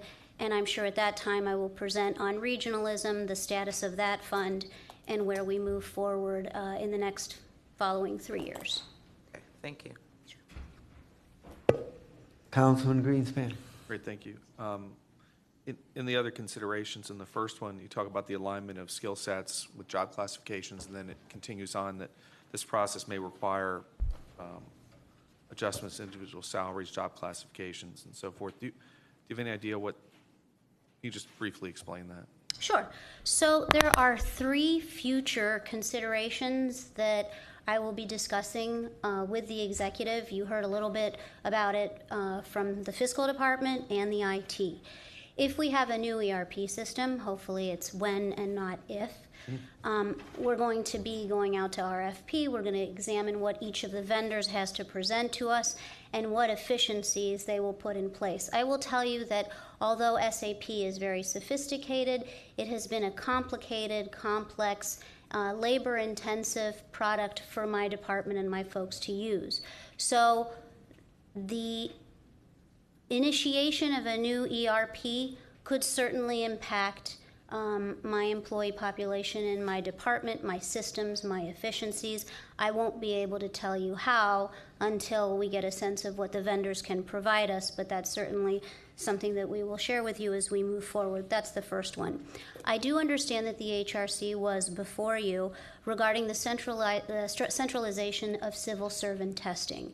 And I'm not going to belabor this point, but I neither have the skill set on my staff or enough staff, nor do I think it is the role of HR to centralize civil servant testing. In 2011, one of the things that I uncovered was the fact that there is a provision in the Ohio Revised Code that allows you to interview candidates, and that is considered a test of some sorts. And I think I've been before you in the past and have told you that's not really a civil servant test, not at least in my professional opinion. And so what the HRC is doing right now, and we attended, Councilwoman Conwell and I were at the HRC last week, they are trying to, find out what other municipalities and other governing agencies are doing with civil servant testing. And I think we need to modernize the process, see how much it would cost to do civil servant testing online. Right now, what I have tried to do to the best of our abilities with some limited resources, we do testing for the positions that I've either inherited a test for or we were able to create a test. COs are tested. My HR analysts are tested and anonymously graded. They're not the only ones. Administrative positions, staff positions are tested. But a lot of other positions, it's simply an interview and a score, which doesn't violate any laws, but isn't necessarily the most efficient system of creating civil servant lists. So it's not a question of reallocating funds from my department to the HRC. This is truly a new, important, central function of any civil servant commission that needs to be done by the HRC because they are an independent body. Then what happens is they would vet the lists, and the lists would be provided to HR. HR would then take over the process at that point and make sure that the candidates are forwarded. I will tell you, social workers are not tested. And I do think that there is a benefit to create a standardized substantive test. We just don't have the resources to do it at this point. So that is something that would alleviate a lot of a lot of effort on trying to streamline that process right now with supervisors throughout the departments, so that certainly has an effect on my department in the future. And one of the other things that I'm looking at and exploring is outsourcing FMLA. That does take a lot of time, and it's very intense in terms of following up with doctors, trying to get the right paperwork. We've done much, much better in 2013 than what we inherited in 2011.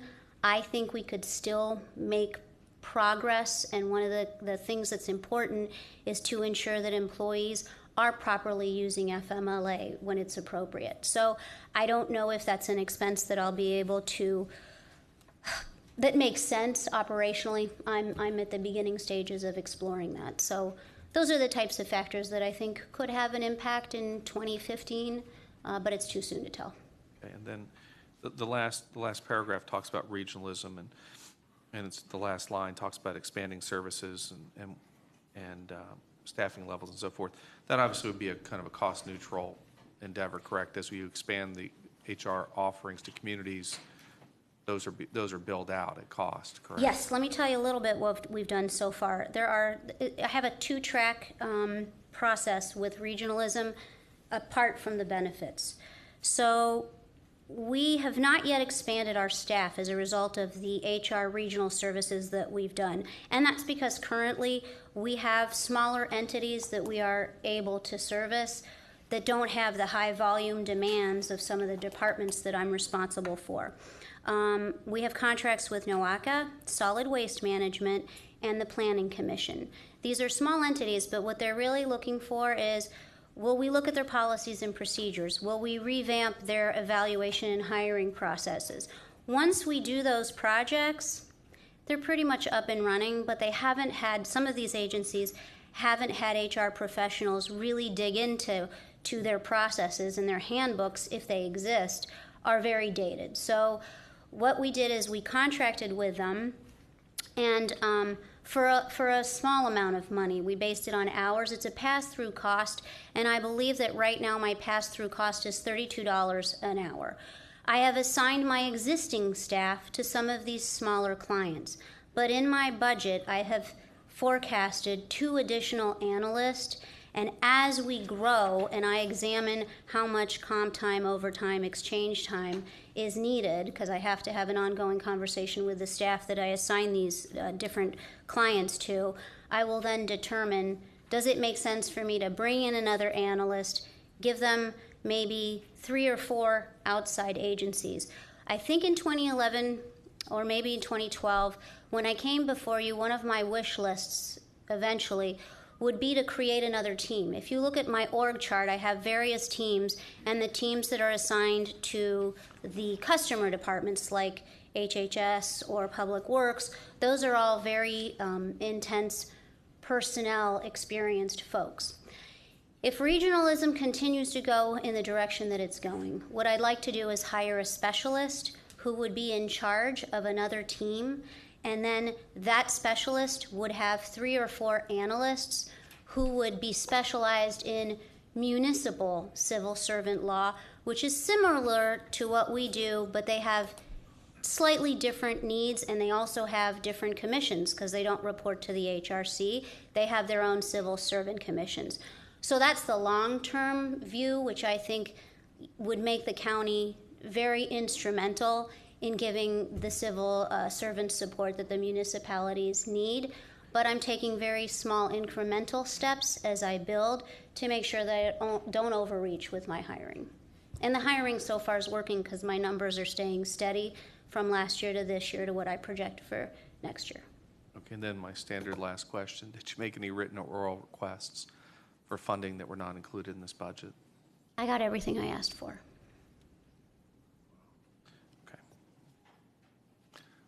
You're an attorney, correct? That was a great response. Thank you.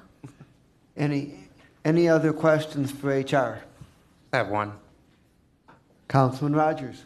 I see that about 15% of your budget is sourced from the Health and Human Service levy. Correct. Does that cover your staff on the org chart that are listed under Health and Human Services? That's correct, and I'm happy to break down, if it's too much information, please let me know. But if you look at the box that says benefits, those folks, those 7 employees, are funded by the self-insurance fund. So that's that wellness self-insurance pot of money. So that's not part of my ask because they're already funded. Then if you look at my compliance box, which is immediately to the right, I have 2 individuals who do nothing but workers' comp. There's a separate workers' comp fund that allows me to fund 2 employees. That's where the money comes from for those 2 employees. There's no ask in this budget for these 2 folks. The HHS folks that you see, plus some of my time and attendance folks, so you'll see in the budget, they're identified as 11 folks total. They do come from the HHS dollars, and when I inherited the department, that funding already existed, and so it was just a question of allocating the employees under my umbrella so that they would standardize the services that they provided, but the dollars, not unlike other departments, are allocated and returned to my department based on the services that we deliver. Thank you. Sure. Anything else? Thank you very much. Always a pleasure. Thank you. Okay. Next, we have the Director of Law, Director Majid Makhlouf. Thank you very much, Chair and Council. Welcome to the committee. Thank you very much. And I was saying my wife and I have made it a habit to coincide with the every biennial budget we have a baby, so we got Congratulations. Thank you very much. Just so none of the costs are included in the budget. They're not. Thank you very much, Chairman. No, our budget is relatively easy because we're not a heavily purchasing department. We don't have a lot of programs. It's basically we're a service department. The primary change that you see, and part of it is resulting from the agreement with the prosecutor's office, is we used to have a separate contract for the HRC appeals with Giffen and Kaminsky.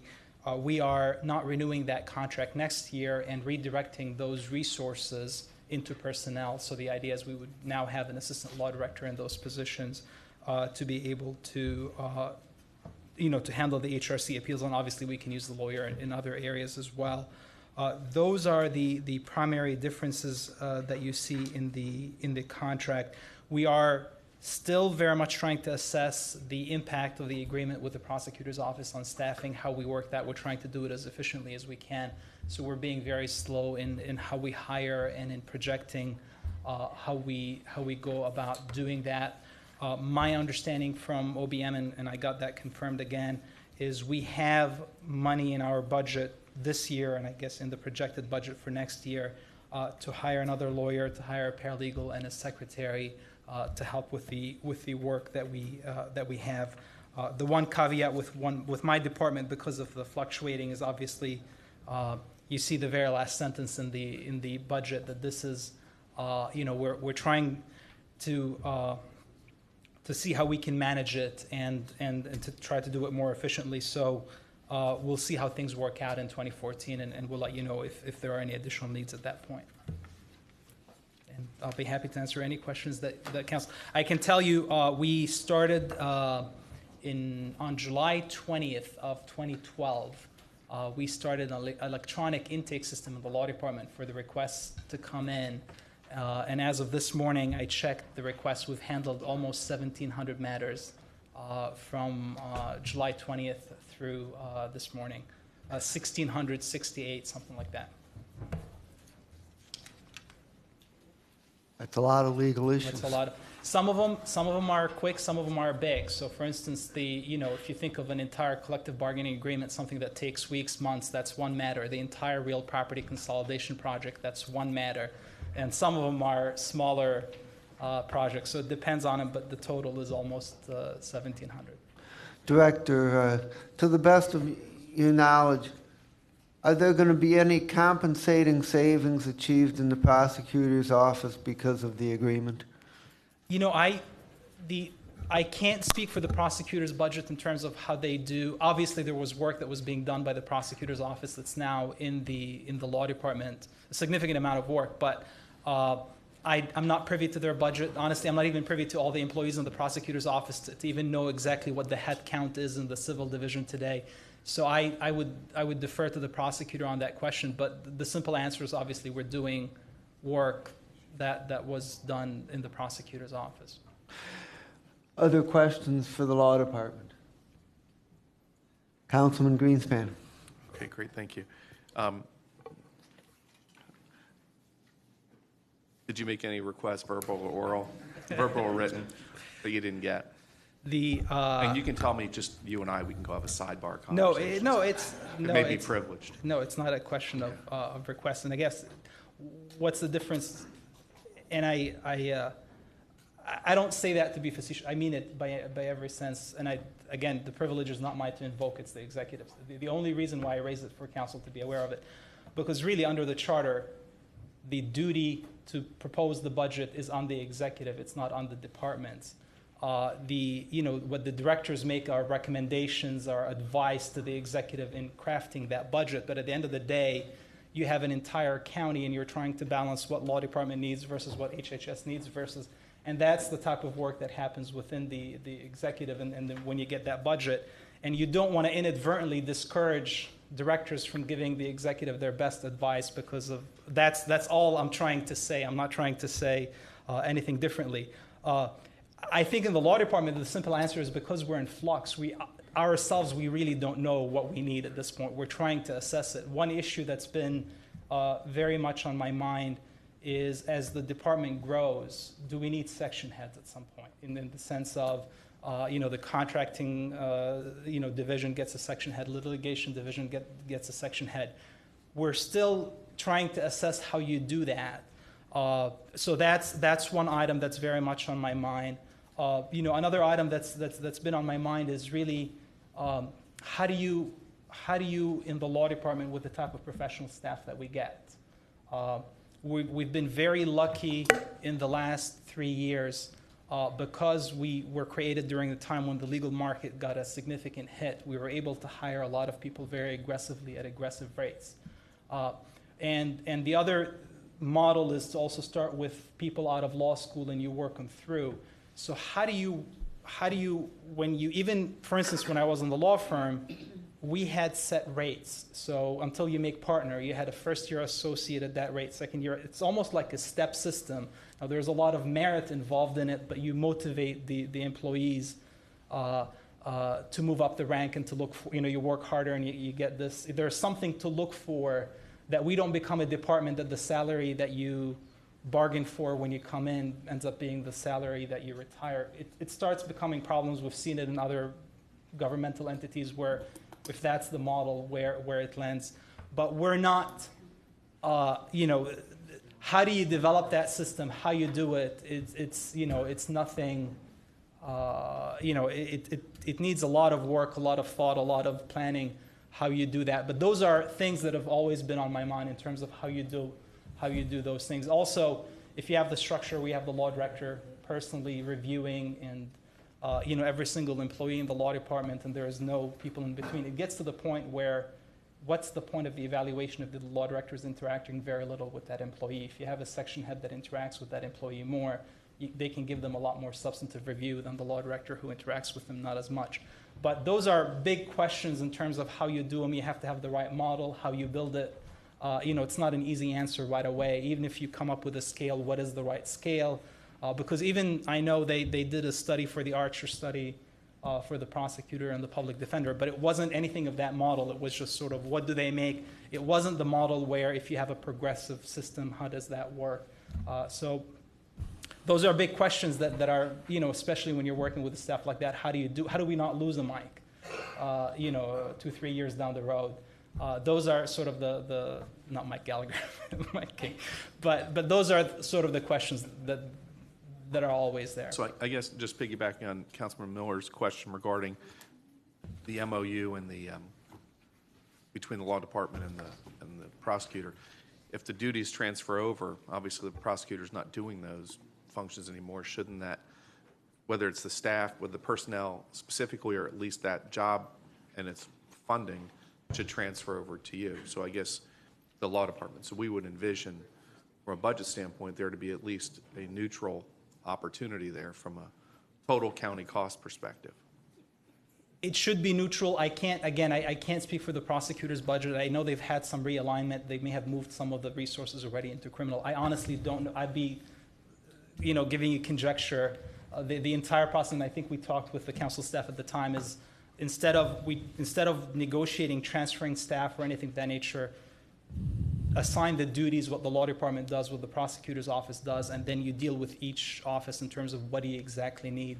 That's how you come at the best approach, instead of sort of arbitrarily coming up with numbers. But I would defer completely. I don't know what the prosecutor's budget is and what the thought process on that is. But in theory, it should be neutral.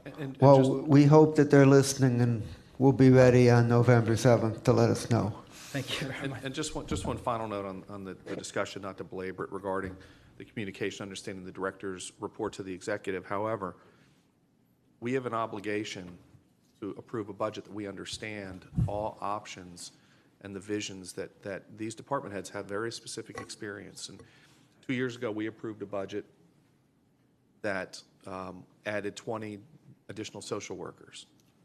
The executive didn't bring that forward. That was a council initiative based on demand we saw or heard from that department. And that's why it's important for us to understand what their requirements are, what their requests have been, whether they're approved or not, just so we have an understanding as to what is going on in this county, because it is vast, and we're not always often privileged to some of that information. And please don't, I would never stand in the way of this. I fully understand council's duty. I mean, when we speak of Congress, we say they have the power of the purse. The council has the power of the purse. This is this is the most important function that the council has. I would never, by any sense of the imagination, say that you shouldn't get all the information that you should have in that process and make the most informed decision. All I'm saying is the way that you ask the question, how you get at that information, if you're asking it in a way that you're seeking the advice that the directors gave to the executive, they're entitled to have that internal, robust deliberation, and you don't want that to be. That's all I'm saying. Okay. Anything else? Okay. Thank you you got very off easy. Thank you. Okay. Next, hiding over in the left-hand corner there, but he's not going to escape, is the Director of Development. Good afternoon, Mr. Chairman. Eddie. Thank you. Larry Benders, Director of Development, to talk about the budget. I emailed slides over. Were they? I have a jump drive as well.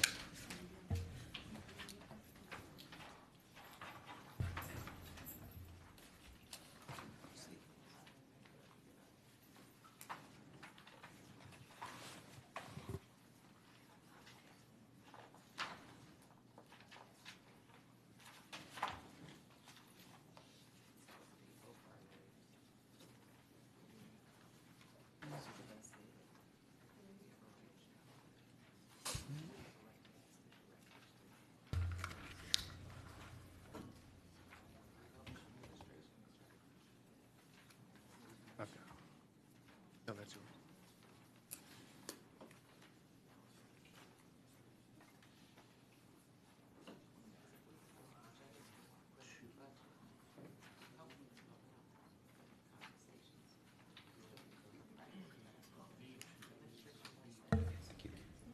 Thank you, Mr. Chairman.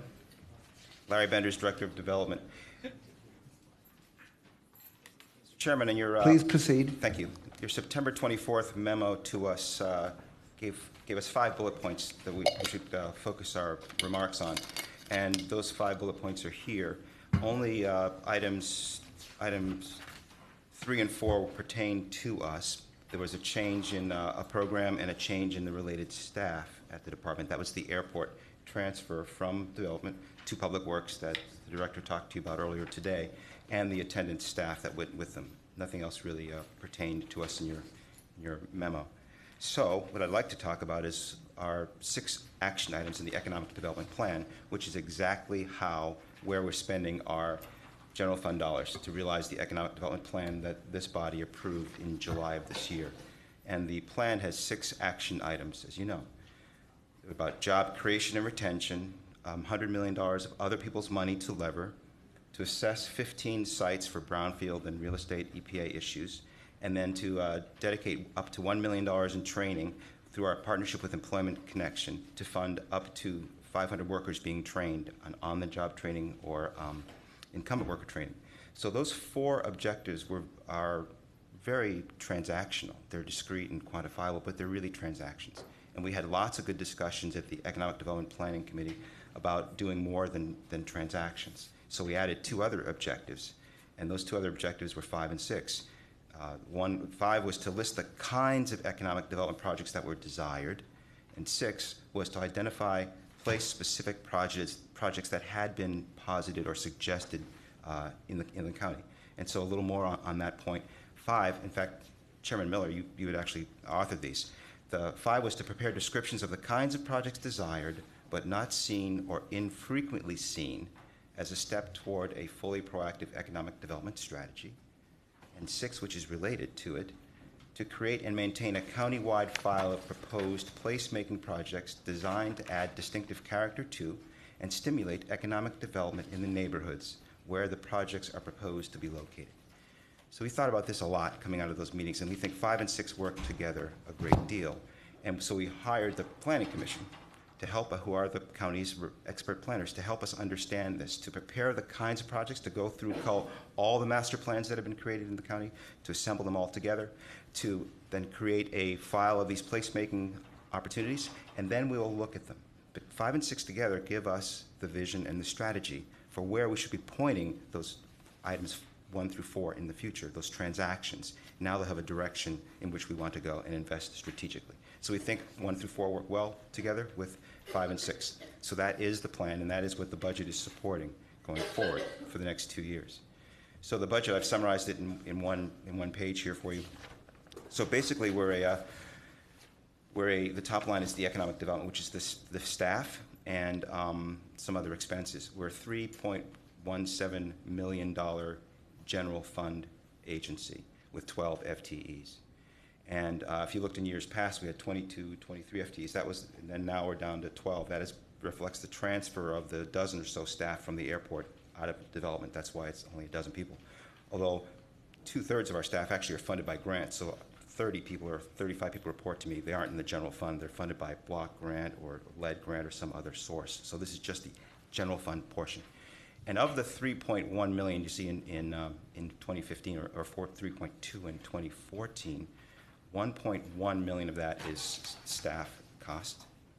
1 million of it is a deal we send to Playhouse Square every year, $1 million a year.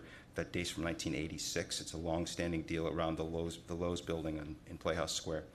Then we have also $275,000 of economic development loans that used to come out of the general fund that are still prevalent. We have some storefront, and we have our chargebacks and indirect expenses in there. So that's the rest of it. But 1.1 is salary and benefits for the 12 FTEs. Then the development revolving loan fund and the brownfield revolving loan fund are general fund expenses for deals going forward. And they've really been supplanted by the next line, the $15 million of lending capacity for the County Western Reserve Fund. That's the primary lending vehicle going forward. So that is the top line of the budget for 14 and 15 for development. Any questions, sir? Okay. Councilman Gallagher. Haven't been first yet today, so go for it. Mr. Benders, tell me a little bit more about this Playhouse Square long-standing deal. In, I believe it was 1986, the Playhouse Square Foundation approached the county commissioners and asked, I believe, for I think we own the Lowe's building. I think we owned it at the time, or to step in and take an ownership position. And then that deal over many, many years became a rent deal to the county from Playhouse Square it turned into a grant to Playhouse Square from the county. in exchange for the space at the Lowe's building. For $1 million. Yes, sir. Does that seem a little bit interesting? Yes, sir. There's a long history in this particular deal where it started as a rental payment to the county, and it turned into maybe 10 or 12 years ago into a payment from the county to Playhouse Square. And that's the Playhouse Square Board controls that? I don't know, sir.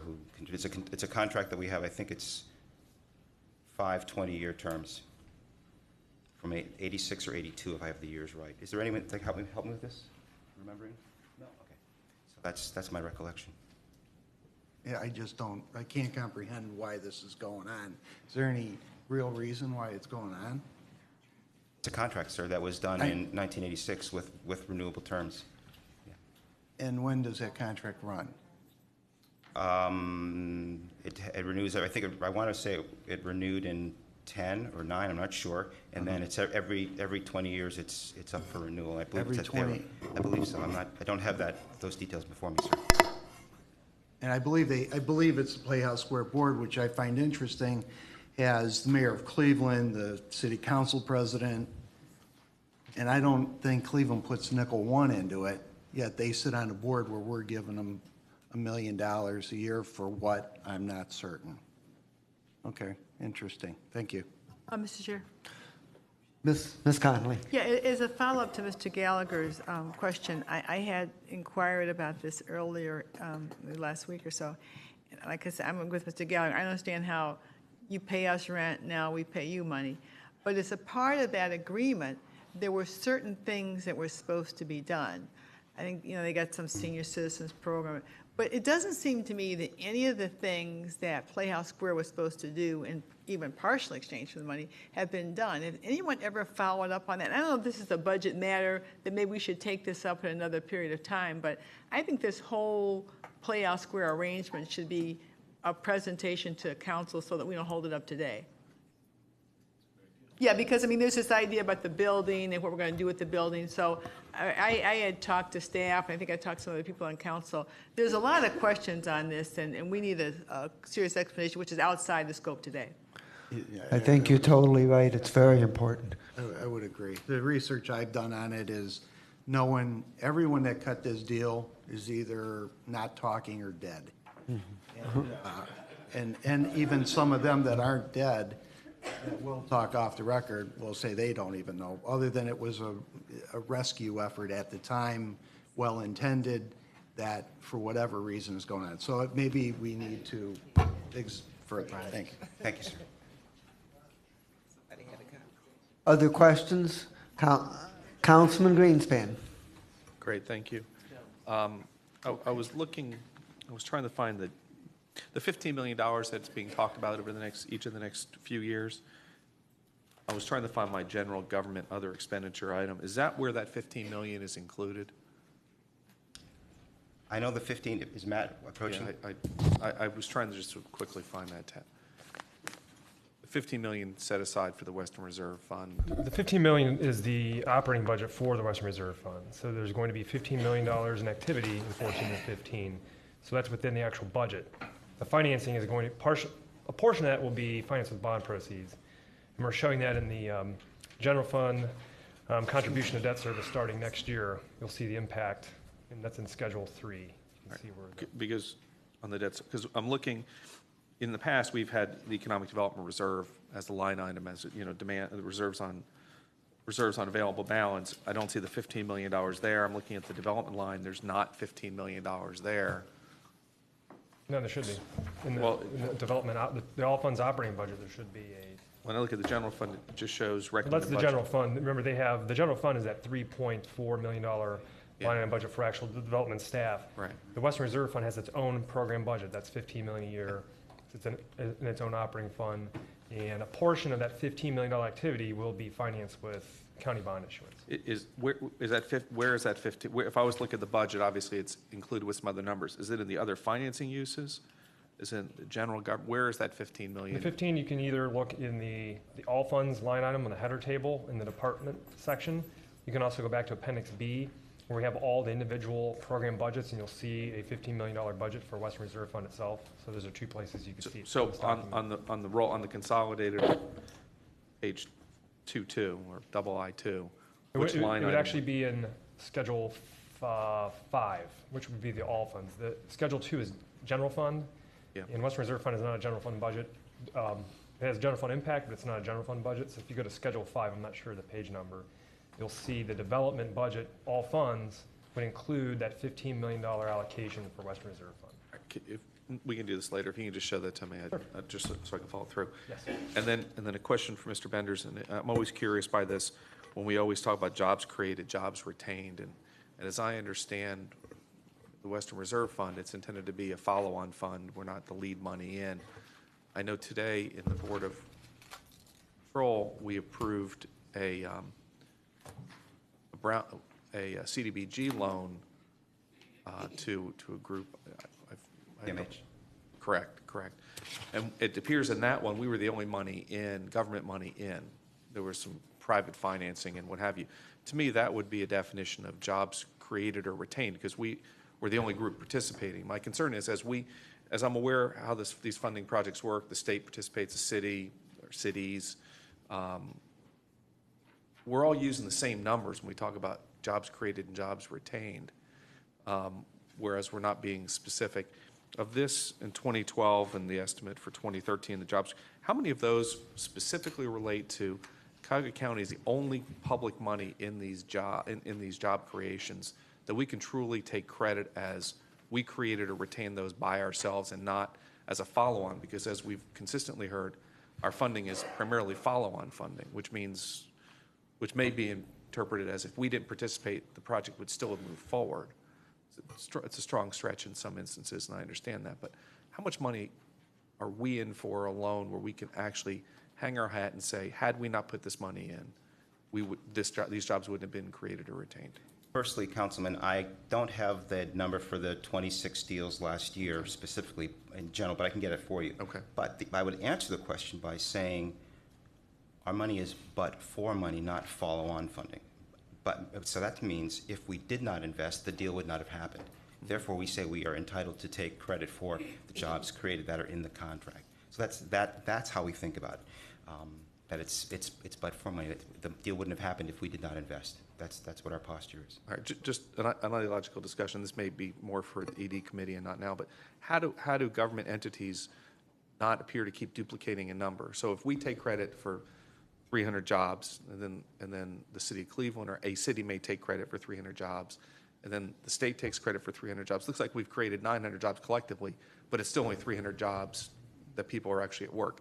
How do governments sort through that? I would say you go back to the deal and you say if 3 different entities claim 2 jobs created, then but there's only one deal. Right. So how many jobs are in that deal? That's the number, and then they all share in a responsibility for the creation of that job. So there are only 2 jobs in this example that Cantonese seafood. That's how you'd validate it, make sure that the number's non-duplicated. Okay, and then my last question: did you make any requests, oral or written, for this budget that you didn't receive? No, sir, I did not. All right, thank you. On your prior comment, the same problem is often seen in political literature. Right, absolutely. Yeah. Director, we'll go to Councilman Jones and Rogers first, and then I'll have a question. Larry, clarify for me that you mentioned earlier 35 employees. But of course, in our budget, we have 11. Explain it again, because I know you mentioned it, but I just didn't catch it all. Of course, sir. There are, I believe, 35 people that work in the Department of Development. Only 12 of the FTEs are funded from general fund dollars. So the $1.16 million of general fund pays for 12 people.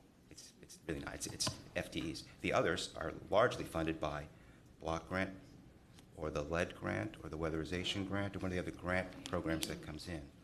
They're not funded from general funding. But they all report to you? Yes, sir.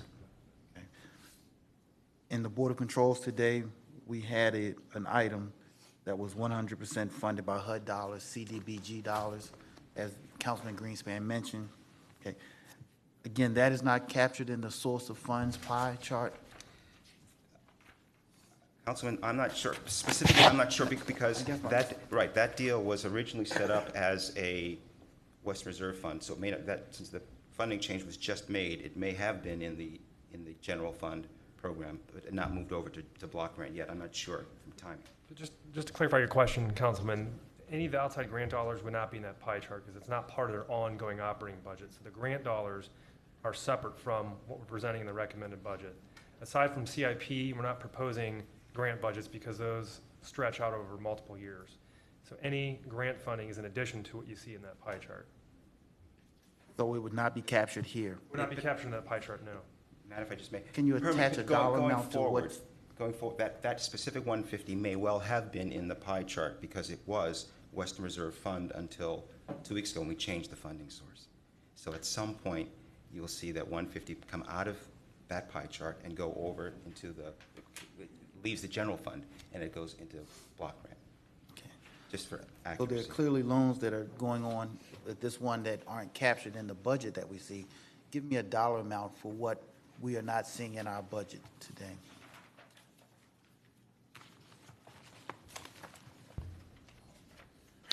We have downtown development loans, which are casino revenue money that you haven't, that are Casinos not. are captured in the pie chart. Fair enough, fair enough. You will have any of the block grant programs going on. Micro enterprise won't be in general fund. That's $250,000. All those loans won't be in your pie chart. You will see the other block grant activity. The smaller development loans that we did, the innovation loans in prior years won't be in that pie chart. Going forward, most of them will migrate to Western Reserve Fund programs. The Magnet organization, they do loans as well. Are they captured in the pie chart, or are they a part of what you just mentioned? I believe Magnet is general fund. Magnet is general fund program, so they will be in the pie chart. And while we're on that subject, talk a little bit about those loans. How are they progressing? Have there been any defaults on those loans? On the Magnet loans? Yes, there have been. That was the new product development program that started back in early, I want to say 04, 05. Many of those loans were deferred, didn't have payments due for 5 or 7 years, so some of those loans were coming due in the last few years. And there were some problems and some workouts in some of those loans. Can you give me numbers as far as how much? My recollection is about, I want to say $1.2 million over 30 or 40 loans were in workout. That's about the extent of it. I think I want to say $1.4, $1.5 million of many small loans. But that is captured within our pie chart here. That would be in our financials. Okay, thank you. Councilman Rogers. Thank you, Mr. Chairman. Just had a question regarding the general fund subsidy of $1.2 million from 2013, and there was not a request this time. And is there a specific reason why we're not doing that again? I mean, I can't tell you what the 1.2 million in economic development. Yeah, I'm looking at general fund subsidy, 1.2 million, and I thought it was from for workforce development. Oh, okay. Yeah. There was, I believe, a one-time appropriation of Western Reserve Fund, $1 million for training, objective 4 for us. Okay. That would go over to Employment Connection should they need the entire $1 million to do training of up to 500 workers. And that's that's probably $1 million. That's in this one next. time. That's in this budget coming up. That would be 14. Yes. Okay, great. Thank you. Director,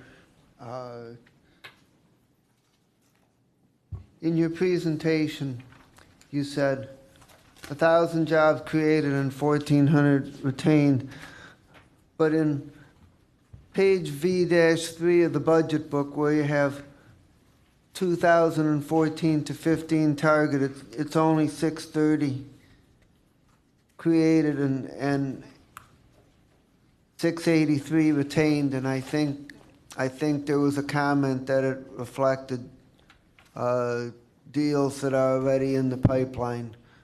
But I'm wondering why for those targets that we don't have a number more like what's in the ED plan. I believe that when those, the latest dashboard that I have, which is 1024, the most current number for jobs created is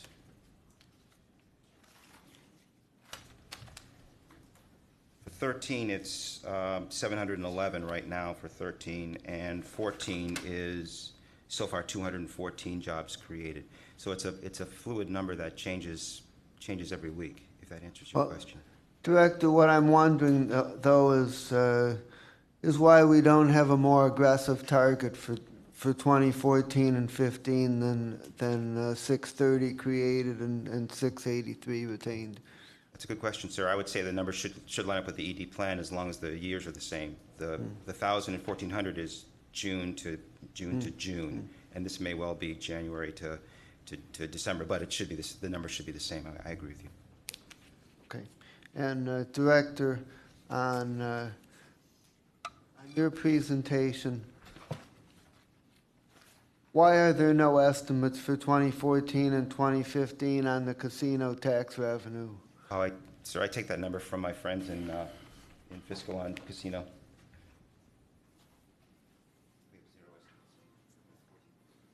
In his presentation, there's nothing, but we have estimates for both 15 and 16 in our roll-up of the numbers. And right now, I think we're holding just below 8 million. We're going to keep assessing that each quarter. So we expect, for example, this year we'll bring in just below 8 million, and we're carrying that estimate forward into 15 and 16. That, of course, is going to change as we see the collection dollars come in each quarter. We'll see where the trend is. It's hard to say right now. We've seen some down months, but then the past few months have actually ticked up a little bit. So I'm pretty confident we'll hit just under 8 million this year, and we'll see what happens next year in the first quarter. But right now we assume we'll hold steady into 15 and 16 with casino revenue. Okay. And Director, I want to thank you for your efforts to incorporate plan items 5 and 6 into the overall program, and appreciate that work. Mr. Chairman, thank you. I think the plan is better for it, so thank you for the collaboration. Okay. Ms. Simon. Thank you. Mr. Chair, with regard to the employees in your department that are funded by the grant money, is that a discretion? You said that some of the employees, I think 24 maybe, are funded outside the general fund. Is that a discretionary salary that you pay them? That's money that, how do you determine salary based on this grant funding? The employees are in the classification plan of the county. So because I'm asking because that money perhaps could be going to the communities rather than to salaries. Is there a choice how this money's spent, and could some of that money be going to the communities that need it? The money goes to the communities under the cooperative agreement for the urban county communities. So they agree that up to 40% of the block grant money will go is distributed to the communities, and this is in fact what much of the staff on block grant manages that money going to the communities. The other grants are not block grant; those are lead. That's the administration of the lead program or the weatherization and rehab, which is part block grant. But that's probably 7 or 8 people right there in lead, weatherization, and the rehab program. I've asked for information and background on these contracts before, and I'll probably delve deeper into that in the ED committee. It keeps coming up about how we're administering the money and are we maximizing the money that should be going to the communities. Any other questions? Chairman, Yes. I really wanted to follow up and give you an opportunity to maybe couch when I asked about the defaults on those loans. Give us because I know they're going to innovative startup companies, other things. Yeah. Just kind of couch what's going on and what you think. Absolutely. I think everyone involved with that program in the early 2000s would say If you look at the history, that was programs, those defaulted loans that I talked about, were structured as grants initially. They were supposed to be grants. But then when the program actually needed, legislation was needed, it got turned into a loan that was with repayment terms. So they're very risky ventures to start with. There really was no expectation for repayment of those loans initially, and so that's why many of them didn't work. Now we've not recreated that problem. We've got a whole different set of lending criteria now. Our innovation programs, our loans are vetted by a jump starter or sometimes a magnet. The loans are much better now. They're collateralized and they're secured in some fashion that were not done in 10 years ago. Thank you. Thank you, sir. On the action items 5 and 6, kind of flesh that out for me a little bit. What type of projects are you envisioning happening with this? The Planning Commission is doing that project. We've contracted with the Planning Commission to do the work, and I think they'll come up later today. But we asked them to do things like go through all the master plans that have been submitted, the community plans, and what have the communities asked for? What do they want to do? They're the local experts. What do they want to do? Then, where are the overlaps? Where are the adjacencies? And then that's when we can, to Councilor Miller's point, that's when we really can play an active role in saying, look at all the investment is. It's in these particular areas.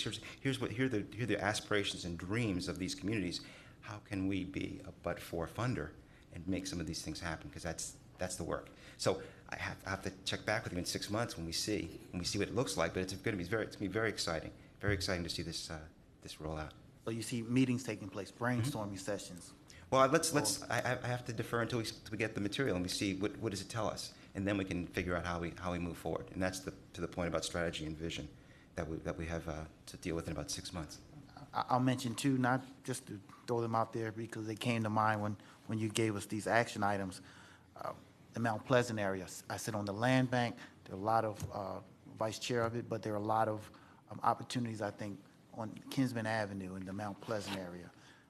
The second area, formerly represented Ward 6, Councilwoman's area, Ward 6, the Opportunity Corridor. See a lot of those the opportunity for these biotech companies to come into the community. Does that kind of speak to what you're thinking of? It does, sir. That's the conversation we will have when we have everything on the table, when we can get our arms around it and say, here are the possibilities. What makes sense? What do we want to do? And then how do we make our decisions and choices around them? I think it'd be very exciting to see it happen. I've attended meetings where the residents and the community have had many questions around Opportunity Corridor, from the loss of commercial and residential properties, just a lot of concerns in the community. But the one issue I press with the community is that there are opportunities for jobs, and we need to train for the jobs that are coming. These biotech companies appear in your neighborhood. You want an opportunity at these jobs, and that's where the county can work with workforce. And so that's the message I always send. That you're discussing a lot of great things, but let's not lose sight of the fact that there are job opportunities. You've always complained to me about having to go out to Solon, and they run new roads out to Solon and these companies, where they're running a road and building companies right here in the community. So thank you, more sir. comment than a question. Thank you. Thank you very much. Thank you, Director. Thank you, sir. And we are now going to take a 10-minute break, and we'll be back at 3:35. Thank you very much.